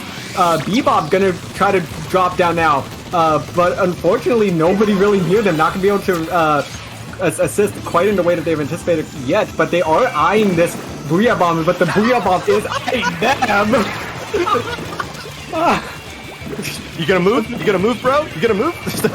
Yeah, they've only got single digits for that penalty left, and now it is completely gone. The members of the anti are in action, though. Only a few points left. We've got Grace here on the try, going for a flank. They do lose the lead, but Grace gets a nice double, and that's 3 down there. A triple out of Grace on that tri-slosher. Really, really nice flank there. And one more player going down for free on the side of Sirius as Da Vinci does get... Oh, we got a double wipe! A double knockout, and the tower's just going to reset. Okay, the sparks kind of flew very quickly there. I don't know if I've ever seen that immediately, a complete wipe on both teams.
trying to build up a baller to work with here and try to push back in. And they see Frank. Are they going to make the same mistake? Look. Oh, they popped the baller again! Guys, why are we doing this? And that is going to cost them 3 power clamps come in! Why are all these teams popping ballers when they have a clamp? Make anything happen with those clams. Bebop gonna try to drop down now, but unfortunately nobody really near them. Not gonna be able to assist quite in the way that they've anticipated yet, but they are eyeing this Booyah Bomb, but the Booyah Bomb is eyeing them! You gonna move? You gonna move, bro? You gonna move? So, Bob coming out from the side of Hero Fan Club. Mars popping that armor. It's desperation time, doing anything they can to pop the zone. Pan going down. The zone still not solved. Finally stalls. And wow, it looked like the tournament was about to end right there. But Sirius digs deep and keeps it going for at least a little bit longer. Sirius still trying to get at least one more defensive. The NZAP, Orange NZAP goes down from Sia. They don't seem to be able to push. Vegeta trying once against the last one surviving. My God.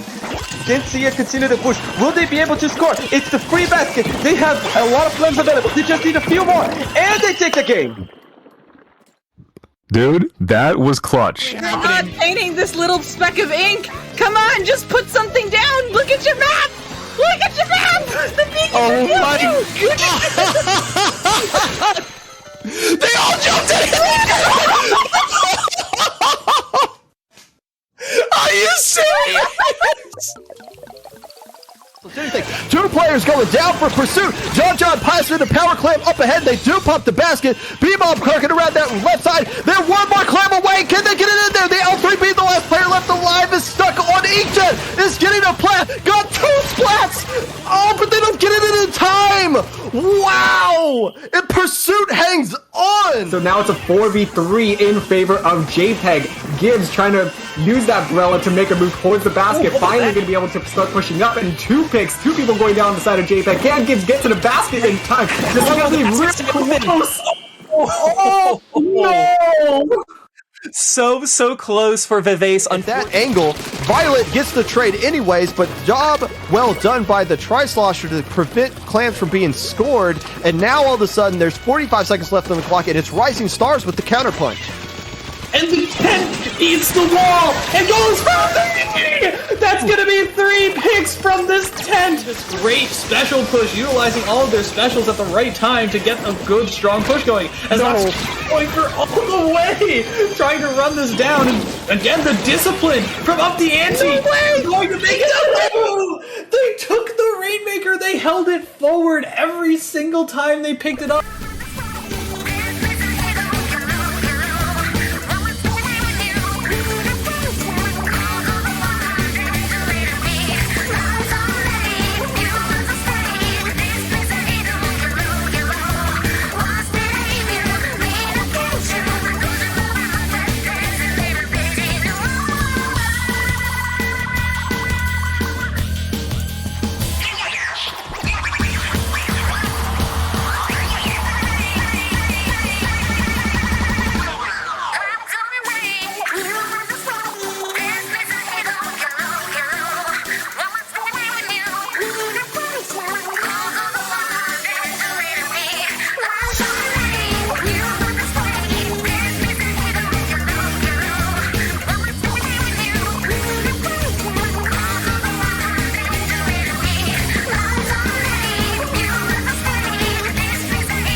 Hello, friends, and welcome back to Low Ink.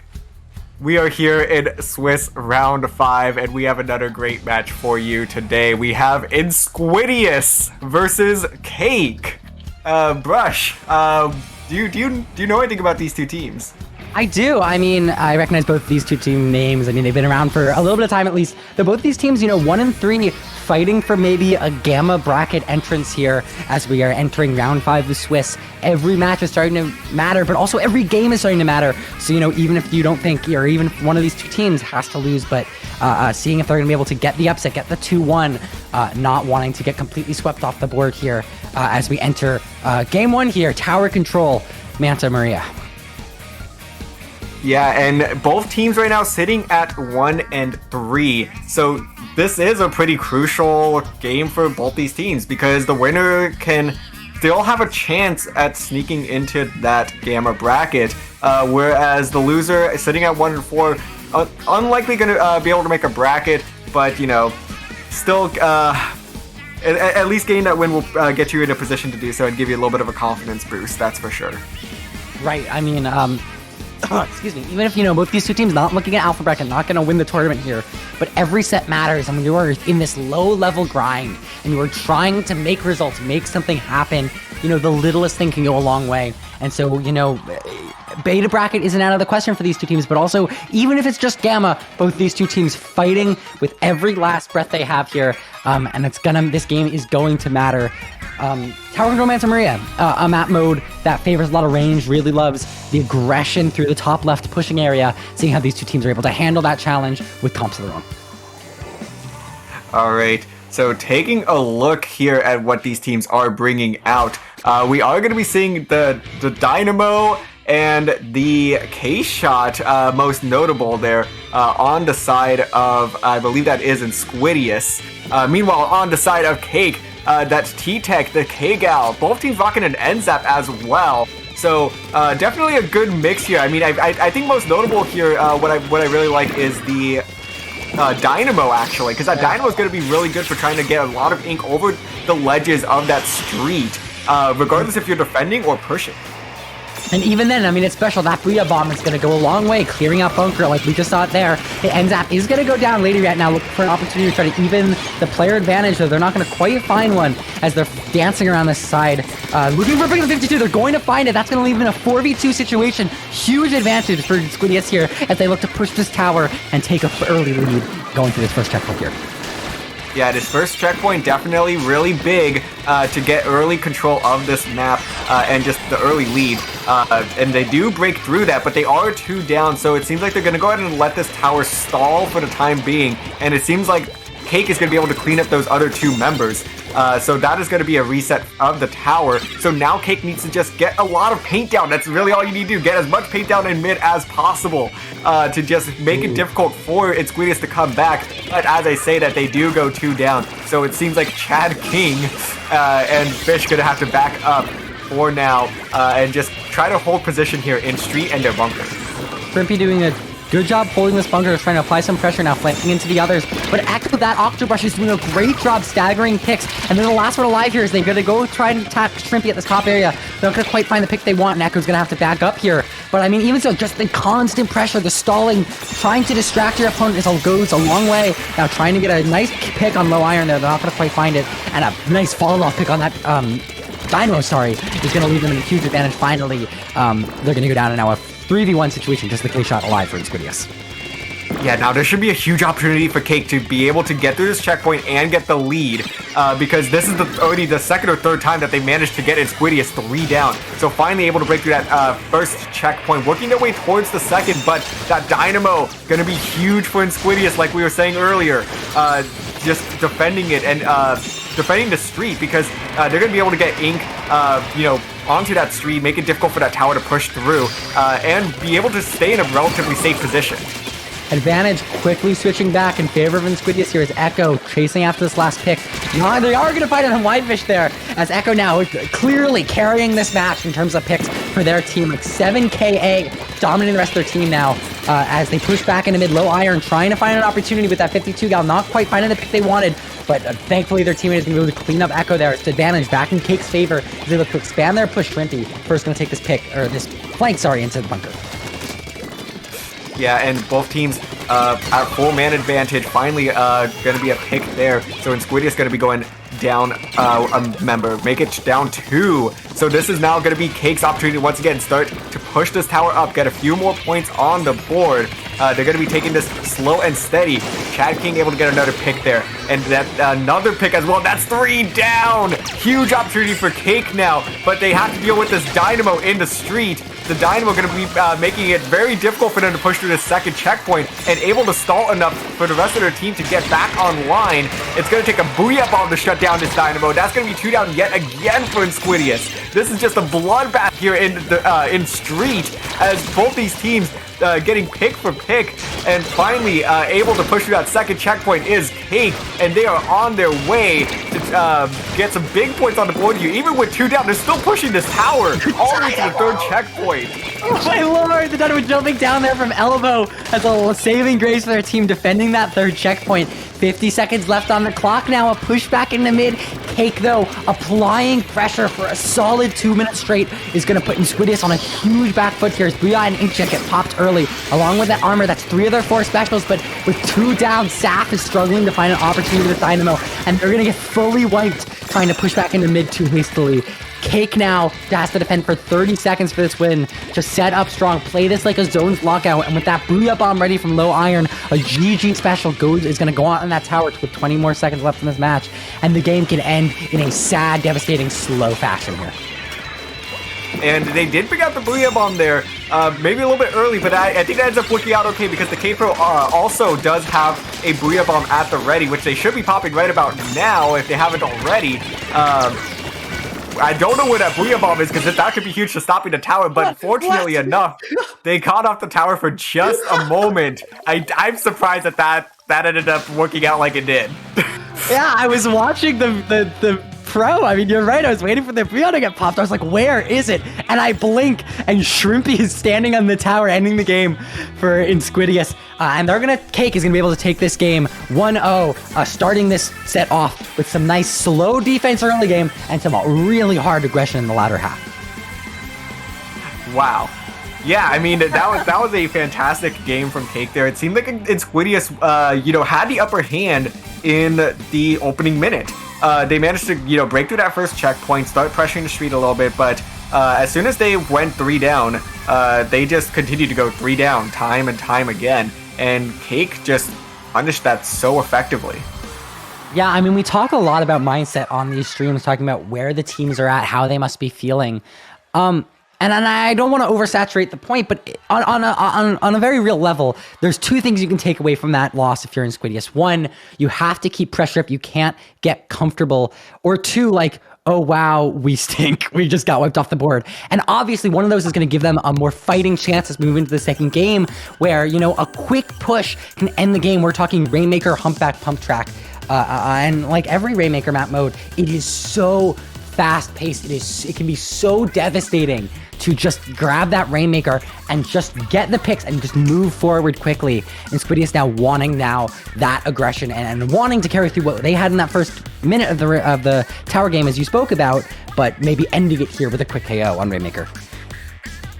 Yeah, it's going to be pretty interesting here because Insquidious was the dominant one in the opening minute or 2 of that tower control game. So the question is, can they kind of replicate that here? Because they managed to get a couple of early picks. They had a fantastic opening game, but they just staggered the rest of the time, and Cake just punished that. And it's going to be interesting to see if Insquidious can kind of adjust, because they can be very aggressive. We know that. We saw that.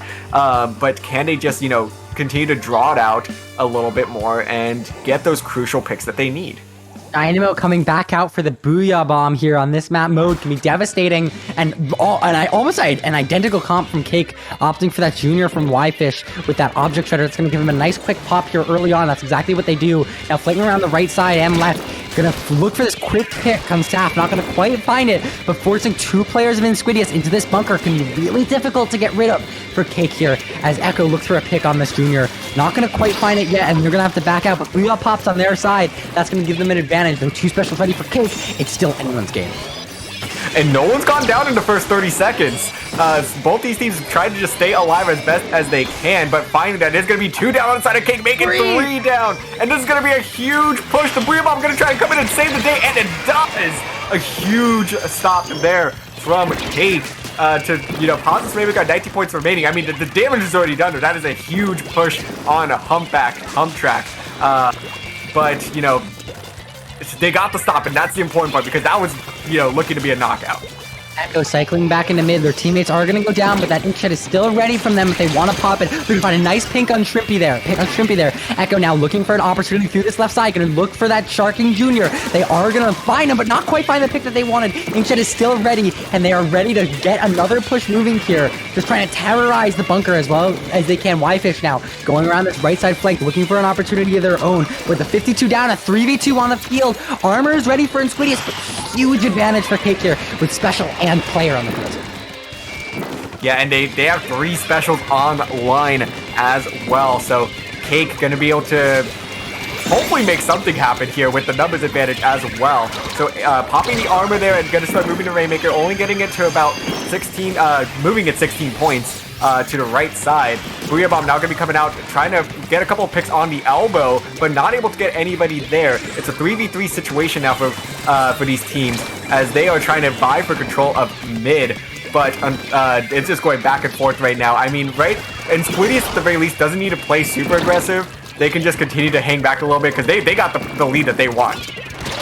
Yeah, and I mean, 3 minutes now come and gone in this match. We're almost halfway through, and the Rainmaker has gone to the enemy plat and stayed in mid the entire game. And Insquidious now getting the paint they want in mid control. It looks like they're just going to hold it there. They're not going to grab the Rainmaker. They're going to wait to find the picks. They're going to wait for a perfect example or stall. And Lady Rat with a nice pick on the Junior might lead to the perfect advantage they want. Low Iron forced to dance around this window area with missiles. It's going to be difficult for them. A 4v4 after that respawn comes back out, but Insquidious finding nice picks on a trade there. Saf with this Rainmaker, no dynamo pressure, but I mean, just being able to rain down some shots. We're going to find a nice pick, and just the T-Tech alive. The picks came out for Insquidious, and they're pushing again, though not before they're going to go down to a nice shot by Shrimpy. And with 2 minutes left in the game, they've now successfully stalled another 2 minutes. And they have 3 down. That's a delayed wipe. So Cake can now try to make something happen here, but are they a little bit slow out of the gate? I think so. They definitely could have tried to push that a little bit sooner. I know they wanted to get the picks, but they picked up the Rainmaker. Now they're stalled in mid with the Rainmaker in hand and 2 down. So this push is really going to likely amount to nothing. So this might be a huge missed opportunity for Cake. But they are getting their members back and somehow continuing to stay alive. Finally going to get shut down there. Able to get a couple more points on the board. But Insquidious, getting whatever they want at this point. Trades are going to be working out in their favor. They just really need to, hold this elbow, because Cake, this is really their one true option to try and push this Rainmaker. And the Booyah coming out. It's going to find a pick on the Rainmaker with 60 seconds left in this match. Shrimpy finding some nice picks, but going to go down to Echo there. Echo doing a great job playing passively until they need to play aggressive. And now with a minute left, the Booyah bomb coming out and a flank around the side with the 52 gal, who's going to get called out and go down. And a nice bomb pick from Echo there. A 2v2 situation with their Inkjet ready can be a very difficult thing to defend, though. A nice Rainmaker pick from Yfish now as the paint is slowly starting to shift back in their favor. Yfish going for a solo push. You're going to find a tremendous over points, getting all the way down to 27, but only Chad King there and jumps in from Shrimpy. All they have to do if you're Insquidious is drop it off of your plat and play defensive one more time, and the Booyah coming online is going to be able to stall the picks they want, but they're going to get forced back here. A 3v4 situation. Insquidious looks like they're in the clear for at least a minute. Yfish grabbing it again, feeding for another couple points. My goodness, but look at Low Iron playing from behind the Rainmaker. They have all missiles on them, though, so they're going to have to back up. They can't pick up this Rainmaker, unfortunately, but here it is. They're going to be trying to get a lot of ink on the ground, but no, it's going to be Von Dulce that manages to pick up the Rainmaker and drop it into mid, and they're running away, and this game is over. Insquidious survives game number 2 to even the set.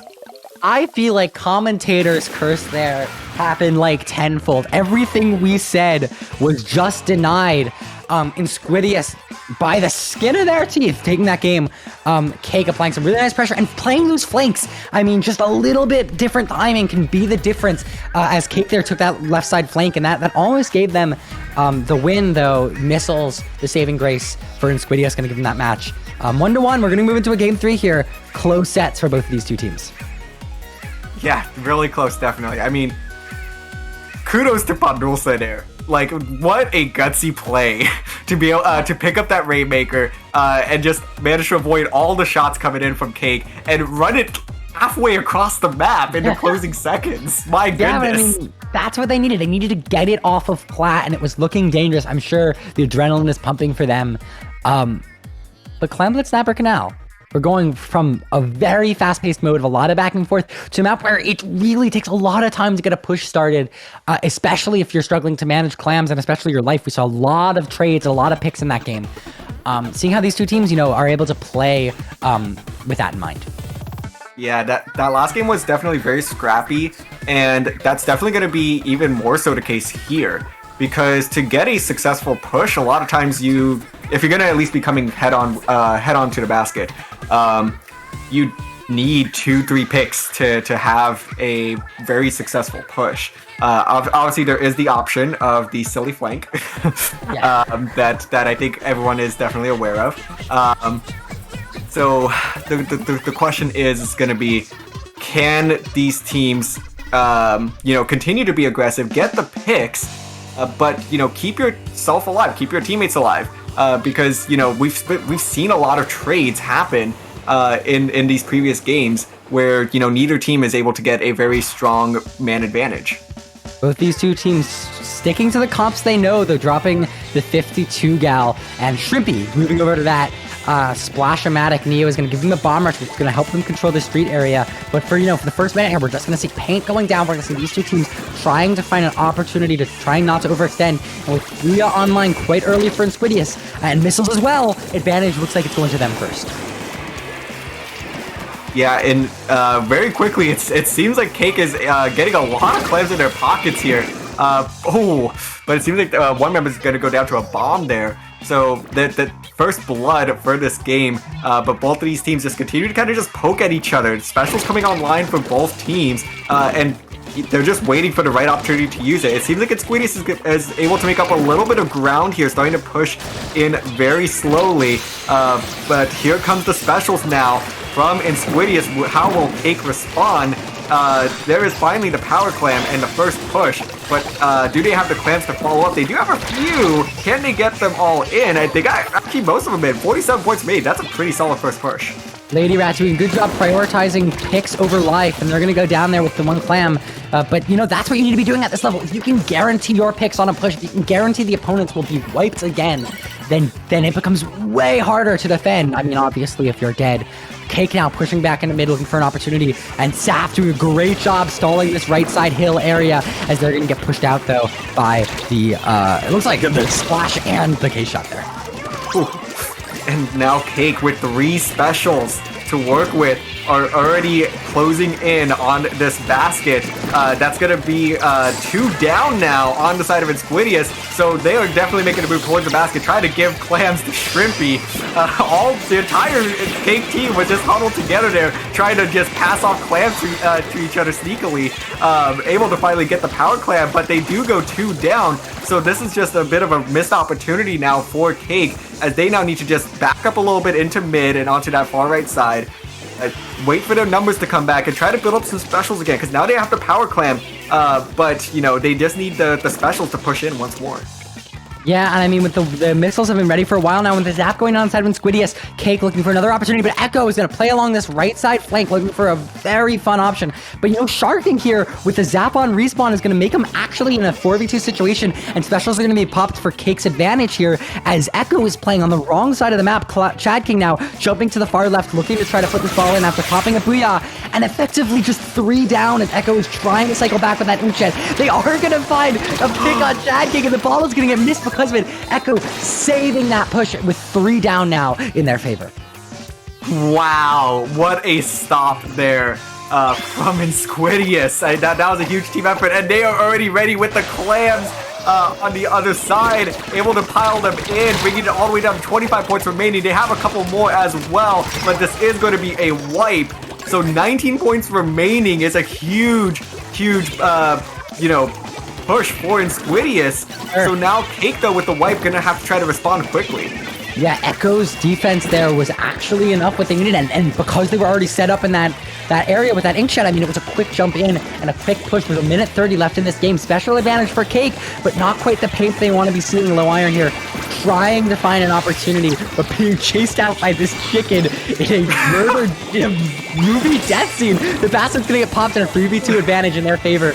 And just 8 clams ready with the BR coming out. Not gonna quite find the pick of the K shot that they wanted. Now Chad King has to stall this basket, and with a minute left, 3 down in Insquidious' favor. Shrimpy coming off of this respawn here. Not gonna be able to put any more clams in, but the start of the aggression that Cake has been needing this whole game.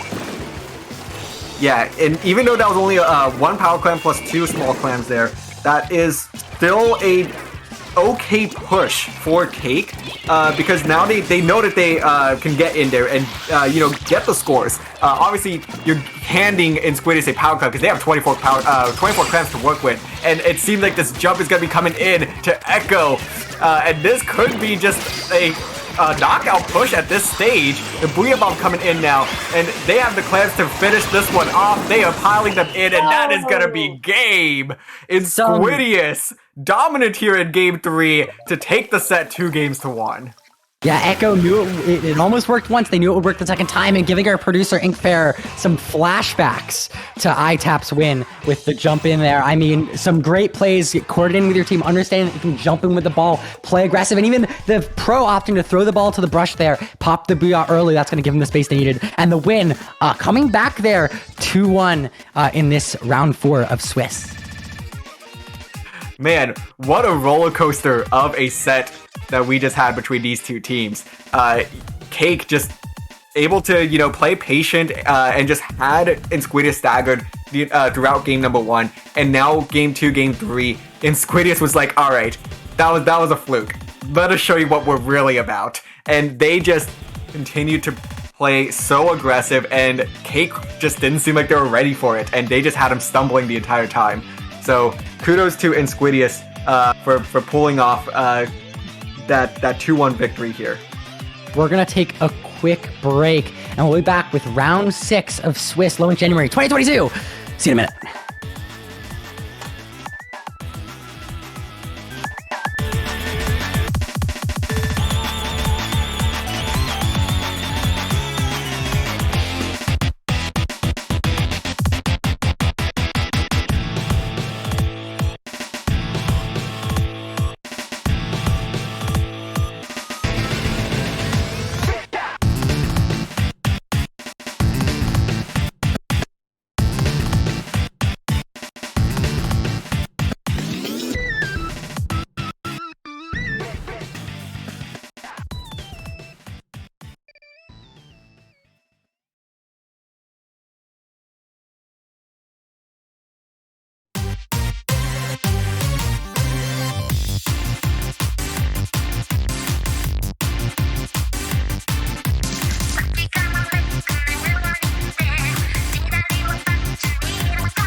My goodness, but look at Low Iron playing from behind the Rainmaker!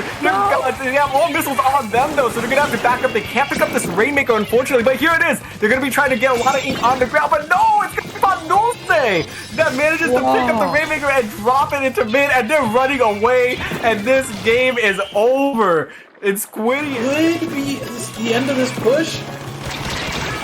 Yeah, my Opsidus keeps the momentum going. They keep getting picks and surviving long enough. Dux is rolling in a circle. They're trying to get all the picks, and they get 2 picks from the Dynamo, and they take the tower into the goal.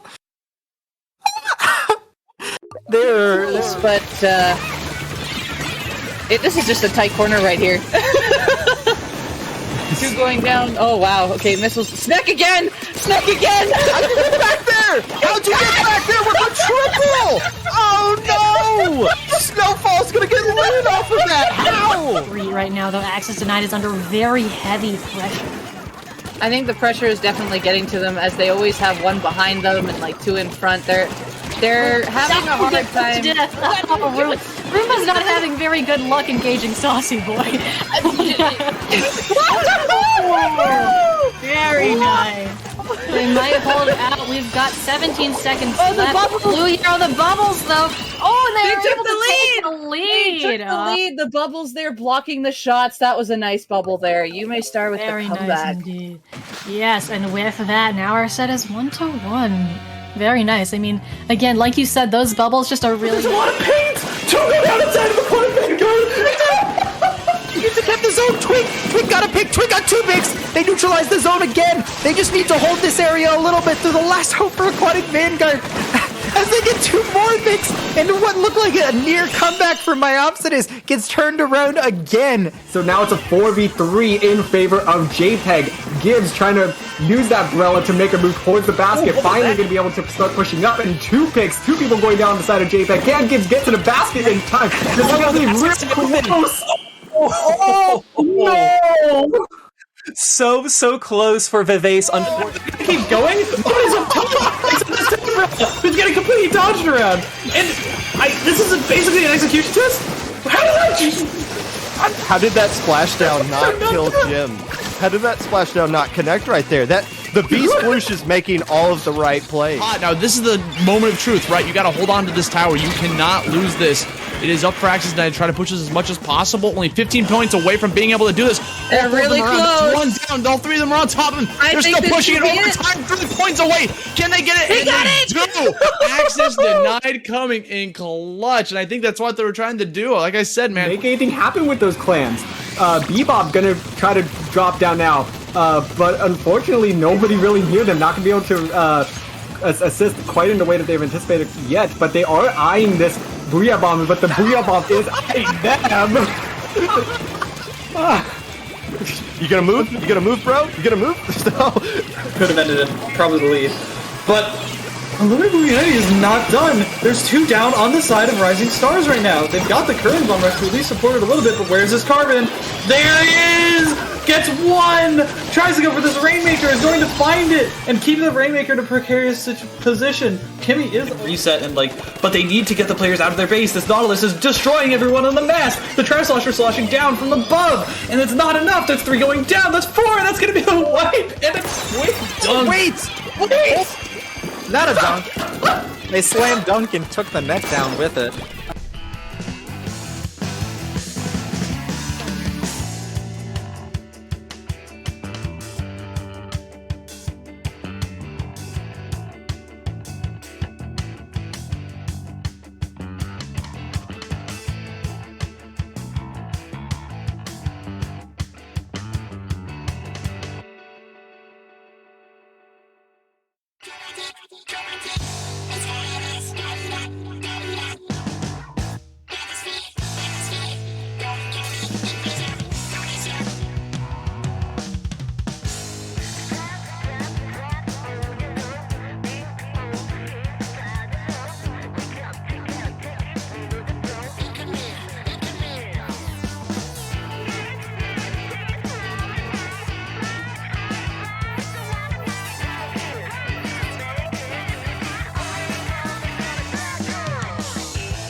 Hello and welcome back to Low Ink January 2022.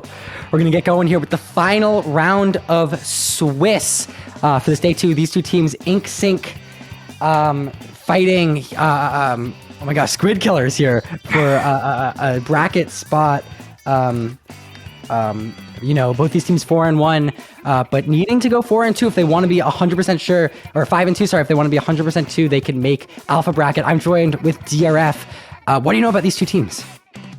Well, Inksync and Squid Killers both sitting at 4-1 right now. So yes, this is a huge game between these two. The winner will assuredly clinch their spot in Alpha Bracket. The loser going to be left in limbo a little bit as they wait for the rest of the group to finish up to figure out if they are going to be in Alpha, Beta, or even Gamma, because 4-2 can really span all 3 brackets at times. So the loser just gonna have to deal with a little bit of that anxiety of where do they land. So this is gonna be a huge matchup for these two, as we're gonna get started with Splatzone's Muscle Forge Fitness. Yeah, I mean, the last thing you want when you're in a stressful match like this is a Splatzone's game that feels like it can go on forever. I mean, you spawn so close to this zone, it is really difficult to get a lockout though, because you have to cross this bridge and you have to get underneath this very risky area for a very long, strong hold. So this zone, I have a hunch we're going to see this zone flip-flop many a time in this 5-minute game. But don't let me say it. Let's watch this game here. Inksync v Squid Killers, round 1 of Swiss here, or round 1 of game 1 of round 6 Swiss. Here we go. Oh man. Alright, so taking a look at what these teams are bringing out here. We do have a junior on either side, which is going to just be huge for trying to get paint on the zone. And also a bamboo on either side, which you don't typically see in the bamboo mirror match. So this is going to be very interesting to see. Because these bamboos could definitely just kind of hang back towards bridge and be able to get anybody that tries to walk onto this zone. And very quickly, we are seeing Inksync with a dominant control here, getting 3 down on the side of Squid Killers. Wow, I mean, a dominant start from Inksync. Those Dapple Dualies playing the aggression they want to be seeing. The Nautilus using their high DPS to support from behind. And already Inksync stuck on this left side here. And Squid Killers recognize that. It's going to mirror to the other. But, I mean, now we're already seeing paint down on the zone. Missiles are ready. The K-Shot going down. A 3v3 situation as the Bamboo. That if Inksync goes down. And Zone is going to get neutral, but not quite capped yet. As Squid Killers are looking for an opportunity into the zone. Finally a cap. But the K-Machine is going to get called out and get on to K there on that right side flank. And it seems like they are going to be able to hold on to the zone here before Inksync finally manages to flip it back in their favor. But that's all right for the Squid Killers, as they just needed to get that zone flip before this got out of control, and that's exactly what they got there. Now able to get another pick on the side of Inksync. Possibly going to give them an opportunity to try to flip the zone, but of course, as I say that, they do go 2 down. So now they are going to be able to neutralize it, but it doesn't seem like it's going to be able to stick for long, as Inksync should be able to, should have been able to flip that back, as they go 3 down, actually. So now it's going to be the Squid Killers that finally able to start working on this penalty. And this is just an absolute bloodbath a minute and a half into this game. Yeah, Junior going down in zone. That's going to make it difficult for them to continue this hold. But now back full strength on both sides. 4v4 missiles coming online for the side of Inksync, trying to break back in. Armor as well. The bomb rush ready on the, or storm, sorry, ready from those Dapples as they push in now. Zone still in Squid Killer's favor, though. Now it's going to finally get neutral. K looking for a flank through this area, and finally they're going to find 3 down in their favor. A hold back to Squid Killers, but I mean 59 to 63. These holds are getting really difficult in the 3 minutes left in this game. Yeah, but Inksync is in a good position now with Gagus. Gonna be able to get a pick with the Inkjet there. Unfortunately, gonna get called out as they land from that Inkjet. And now with a member down on either side, it's gonna be the Squid Kills trying to flip this zone back in their favor. They finally do, slapping on a 35-point penalty, and the bloodbath just continues as both these teams are just getting picks left and right. And the zone flopping back and forth with it. Bamboo of Jimmy finding a nice pick there. That's going to leave him stalled a little bit longer. Zone was capped. That's going to apply penalty points to Inksing, but not going to give them quite the points they want yet. And a nice trade there. Nautilus v Junior for Inksing. That means no painting from the side of Squid Killers. Significantly worse. And Jimmy finding a nice pick on Strella there, leaving a 2v2 in zone. Missiles ready from Jimmy. They're going to back up and pop them, but not before their teammate goes down. Now a 3v3 situation. Junior coming off that respawn. Guigas looking for Nautilus picks from the side. Not going to quite find it. And Zone is going to go back to Squid Killer's side, but not before player advantage goes to Inksync. A 4v3 situation as that K-Machine comes off a respawn. And Gigas here gonna try to get a pick on Michael here, and it's gonna be Michael that wins that one out. And with 3 down though, it's this Junior that's the last one standing, gonna just be shirking for now as Inksync is trying to hunt them down. Gigas has an idea of where they just were and able to call them out there, force the jump back. So now this zone should stick into Inksync's favor, but with 1 down on either side, it could go either way. Inksync finally going to be able to recap it in their favor, but this K-Machine says not on my watch, as they're able to get a nice pick there on the Nautilus to flip the zone back in their favor, and this game continues to just be back and forth between these two teams. Yeah, I mean, Squid has been getting the zone caps that they've been wanting, but they haven't been able to extend their lead until just now. A minute left in the game. Armor, Storm, Missiles coming online for Inksync. They're going back to the zone, but the Dapple Duel, he's going down, is going to give Squid Killers a nice opportunity to hold, but the zone is not going to be able to be held as 45 seconds remaining. Squid Killers once again are going to find the cap here with a 4v2 situation. This game is in their favor now, but they have to hold it. As we go into overtime on this map, you cannot let the opponent capitalize. You cannot let them cap. And Gaiga struggling here on the side here with the sponge really low here. A 4v4 situation, but oh, a nice flank there. And Gaiga's going to find the pick, leaving a 4v3 situation in their favor. 10 picks left for lead. And Gaiga's finding another pick. Missiles coming online. This zone, another pick is finally going to go back to Inksync. Now a 4v1 situation. Gaiga single-handedly saving that game. 30 ticks to 33 with 10 seconds remaining on the clock. Gaiga's just huge there, and they just continue to get pick after pick. It seems like the Squid Killers won't have enough time to get back in the zone and with 2 more. The Inkjet. Oh my goodness, Gaiga's the absolute MVP of this game 1 to secure the win for Inksync. What a first game between these two teams, and I am so ready for 2 more.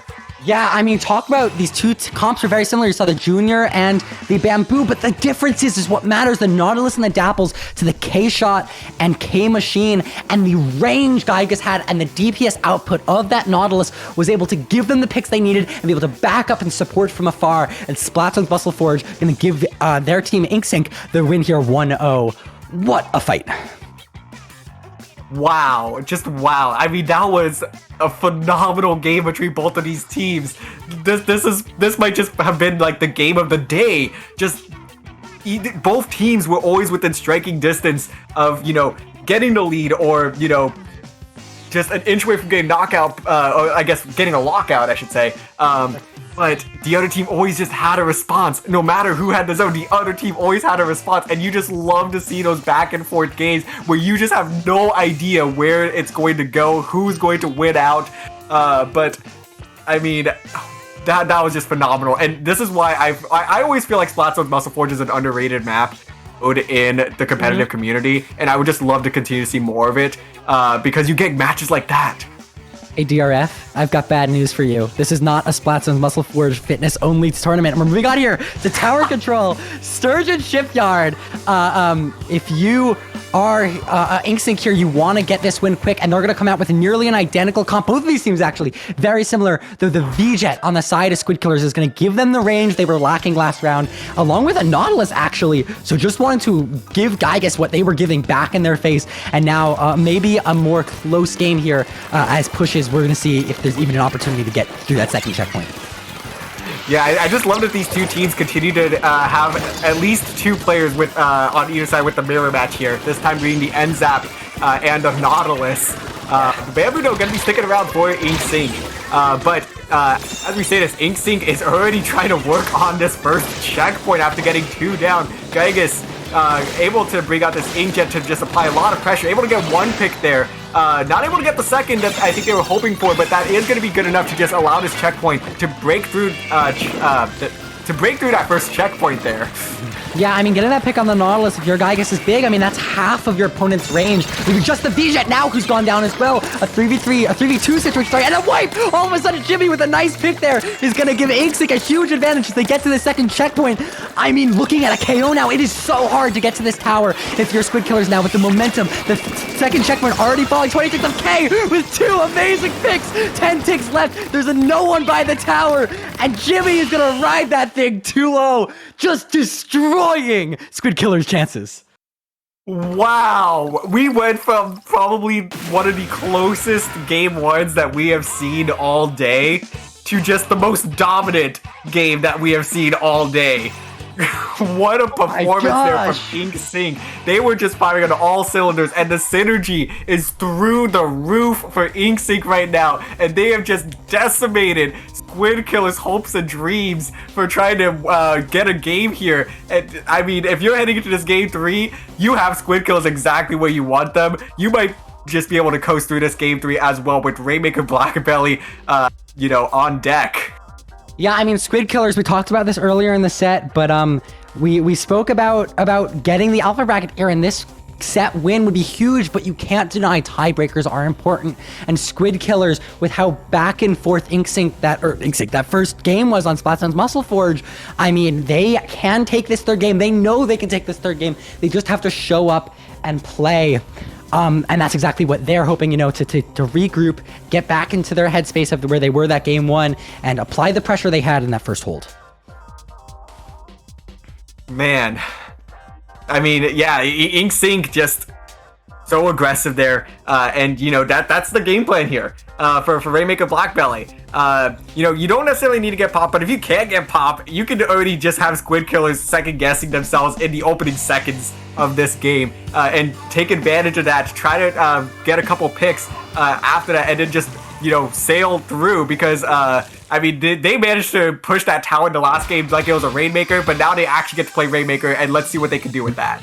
Yeah, Squid Killers wanting to sail through themselves, coming out with that Siege Jet is going to allow them some nice defensive power. But with Pop going to Inksink, that's going to be huge paint advantage as Jimmy looks around, just trying to put some paint down in mid, trying to support their teammates, playing almost like the NZAP, getting paint. And Gigas coming out with that Nautilus Inkjet very early, looking for a pick, but going to be countered with missiles as the Zap goes down. Advantage in Squid Killers' favor, along with that Stingray ready, is going to give them an opportunity here in mid as the Dapples also fall. Yeah, early numbers advantage here for the Squid Killers. I don't think any of their members have gone down yet. So they're going to be able to pick up this Rainmaker, get a few points on the board, but the missile's going to be shutting that down real quick. So they're going to be stopped at 78 points remaining, and that's going to be 2 down on either side, actually. Jimmy, though, nice pick there with the bamboo. So now numbers evening up again, and it seems like both teams going to be trying to hover around this Rainmaker, Squid Killers trying to keep a little bit of pressure, but Inksink, though, just huddled right around this Rainmaker. They're not going to be able to even sniff the Rainmaker at this point, and they're going to get the reset here. A trade between the Slosher and the Jet is going to, I guess, start to slow things down here as both these teams trying to just get a little bit of control of mid. Hey, looking for an opportunity there. We're not going to find it. Jimmy now rotating around this right side, looking for an opportunity, trying to put some paint down, and that's what this game misses, an opportunities game, and Inksink with 2 picks, the junior off of that respawn. That's exactly what Jimmy sees, and now they're going to move up themselves, but dropping the back up, not wanting to overextend. I mean, a nice stalled game in mid here. Jimmy popping those missiles. Now this NZAP looking around the left side for an opportunity. Jimmy they get called out and go down with that Rainmaker. Now it's Matt and it's Squid Killers looking for the opportunity, camping that Inkjet fall and going to find the pick. A 3v3 opportunity as the Stingray weapon, that C-Jet goes down. Matt looking for to push up this right side, trying for any kind of opportunity, not wanting to get flanked by those Dapple buoys. Yeah, and it seems like Matt at this point trying to take it a little bit slow, wait for their teammates to get back, but with the numbers disadvantage like it is, they might be better off just trying to hold forward. But that is now going to be 3 down on the side of the Squid Killers, bringing it all the way to 62 points remaining. But with that 3 down there, it's Inksink who's going to be able to pick this up in a hurry and start getting some more points on the board. But with the stall in mid a little bit, they're actually not going to be able to get as many points as I think they would have hoped for initially. So especially with 1 down here, they're definitely just going to try to hold forward to get the lead, which they do before getting shut down. doing everything they could with those Dapple Dualies to find the picks, and they weren't quite able to find them, but they did leave the area where the Rainmaker needed to move open. And now 3 minutes into this game, and it's 62-57, I'm getting flashbacks to our Splat Zones match, and one of these teams here is going to fall ahead. I can feel it. They just need to find the picks, they need to find the space, and missiles are going to be huge for finding that space for Squid Killers here as they push back into mid. Yeah, it really is. They definitely need to start getting some specials online here to start coordinating a push, and they need to keep their team alive, though, if they want to push as well. So, unfortunately, going 2 down there, but able to get a nice couple of picks here is the Tri-Slosher. Oh, man, and this is just a Tri-Slosher playground, as we all know. Able to get 2 picks there. Can they get the third? Doesn't seem like they will, but their teammates are going to clean this one up. And this Tri-Slosher going to be a big key here for a push that could hopefully get them the lead. Yeah, Stingray coming online, a 4v4 situation. Along with that Inkstorm, they're going to find a nice pick on Gigas, that Nautilus player, and that's going to give Michael, an opportunity with that Rainmaker to push in around that left side. They're going to go down there, not before taking the lead, a 2v4 situation. Inksync is doing a great job stalling this objective, not letting any movement in, and it is going to be a challenge now as the timer ticks down to 60 seconds. K going down with those Dapple Dualies. Gigas on this nice flank here. Going to find a nice pick on that Junior, denying paint for Squid Killers and staying alive miraculously in this pipe. They are looking strong here. They really are, and Gigas is pushed up so far. I cannot believe that they are still alive. Finally gonna get shut down right as they pop the Inkjet. But look at this! They're positioning the Rainmaker in the bunker of this half pipe, which is just so difficult to push from. Obviously you want to be on the other bunker, half pipe bunker. But, it still has a little bit of the same effect. It's definitely a bit tricky to push from there, but K gonna be coming in from behind a Rainmaker and gonna be able to get the stop there. So now Inksync, though, continue to just play super aggressive, just trying to get whatever picks they can to slow down the Squid Killers and just make sure that the Squid Killers can never even get to this Rainmaker. They're just trying to stall it out at this point. With 5 seconds to go, they might just be able to pull this up. And with no one on the Squid Killers even near the Rainmaker, they will. Inksync taking game number 3. Oh my lord. I mean, they felt all 3 of these matches, maybe with exception to tower control, felt so competitive, but Inksync knowing how to block the angles, block the paint, block the opportunities, and they are your clear victors here of round 6. And they are going to have their seat in Alpha Bracket nearly secured. Some really fantastic matches. I mean, everyone pulling their weight on Inksync, making sure they were finding the picks, having the strong positions, and that's all she wrote. Yeah, that is all she wrote there. Squid Killers, just did a fantastic job. Just were not able to win out in the end. They were so close in that game 1 and game 3, but they delivered, probably one of the most hype sets in recent memory for myself. Just phenomenal show between these two. Low Ink is great, and we're going to end off day 1 here. However, there's day 2 tomorrow. You're going to be able to see the bracket of Alpha, the bracket of these champions, who's going to take it all. But there are other tournaments other than Low Ink. Dear F, what do you want to say about SAC? Yes, SAC, the second tournament in the SAC season is coming up, previously known as the Splatoon Amateur Circuit. IPL has reintroduced the Splatoon Advanced Circuit, creating a mid-level circuit aimed towards +3 players and below. Season 4 is already underway, with tournament number 2 coming up on January 29th. Go check out sac.inc for more details. Yeah, I will say they have some really cool stuff going on online there. You're going to be able to track points and see the entire series from the web panel. So definitely go check that out. But in the meantime, Battle of the Brushes is a brush-only tournament with a prize pool of $250 and planning to grow. It's on January 30th. It's hosted by Kingmaker. It's their first tournament, and it is for any player who wants to play. It is hosted January 30th, Sunday at 11 a.m. PST, 2 p.m. EST. Here you go. Are you ready to feel the rush from the brush? Sign up today and take home the title of the King of Brushes. I'm a big fan myself. I don't know about you, DRF. Oh man, yeah, Brush, I think you are, I would not be surprised that you are a fan of the Battle of the Brushes tournament here. And we have one more plug for you all, Friday Night Frenzy. Hosted by the one and only Falco, who likes to hop on the mic for IPL every now and then. So do you and your team enjoy playing in weekly sets? Are you between Div 4 and Div 8 and looking to play other teams of a similar skill level? Friday Night Frenzy might just be for you. Season 3 is starting up in early March and applications are now open.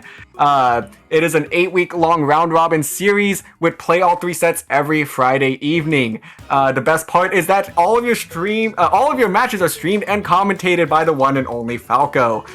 Be sure to check the Discord server and follow at NF_SPL on Twitter for more information. Applications are open now through February 18th. Yeah, Friday Night Frenzy is great. It's the weekly match every Friday night. I mean, we've seen some great teams out of it. InkSync, a former Friday Night Frenzy team, we just saw win that last set. So definitely something you should reach out to or apply for if you are interested in having those VODs, having high production streams once a week for those Friday nights. Dear F, I think that's all we have for day 1 of Low Ink. Yes, it is. And I guess we'll go ahead and start to wrap it up here. Brush, where can the people of our chat find you? Last time I was on a Low Ink stream, I plugged my chess account on leechess.org, but I'm not going to do that this time. You can find me on Twitter at brushstrokes_SPL. DRF, what about you? Oh, that's great. On Twitter at DRF_Splatoon and on Twitch at TritonDRF. Alrighty, we're gonna get a raid going here. Thank you everybody for tuning in for day 1 of Low Ink Swiss. It's been a really fun and honor to commentate. We'll be back tomorrow for day 2 of Alpha Bracket. For now, here is Sigurd Berserk. Sigurd? Sigurd.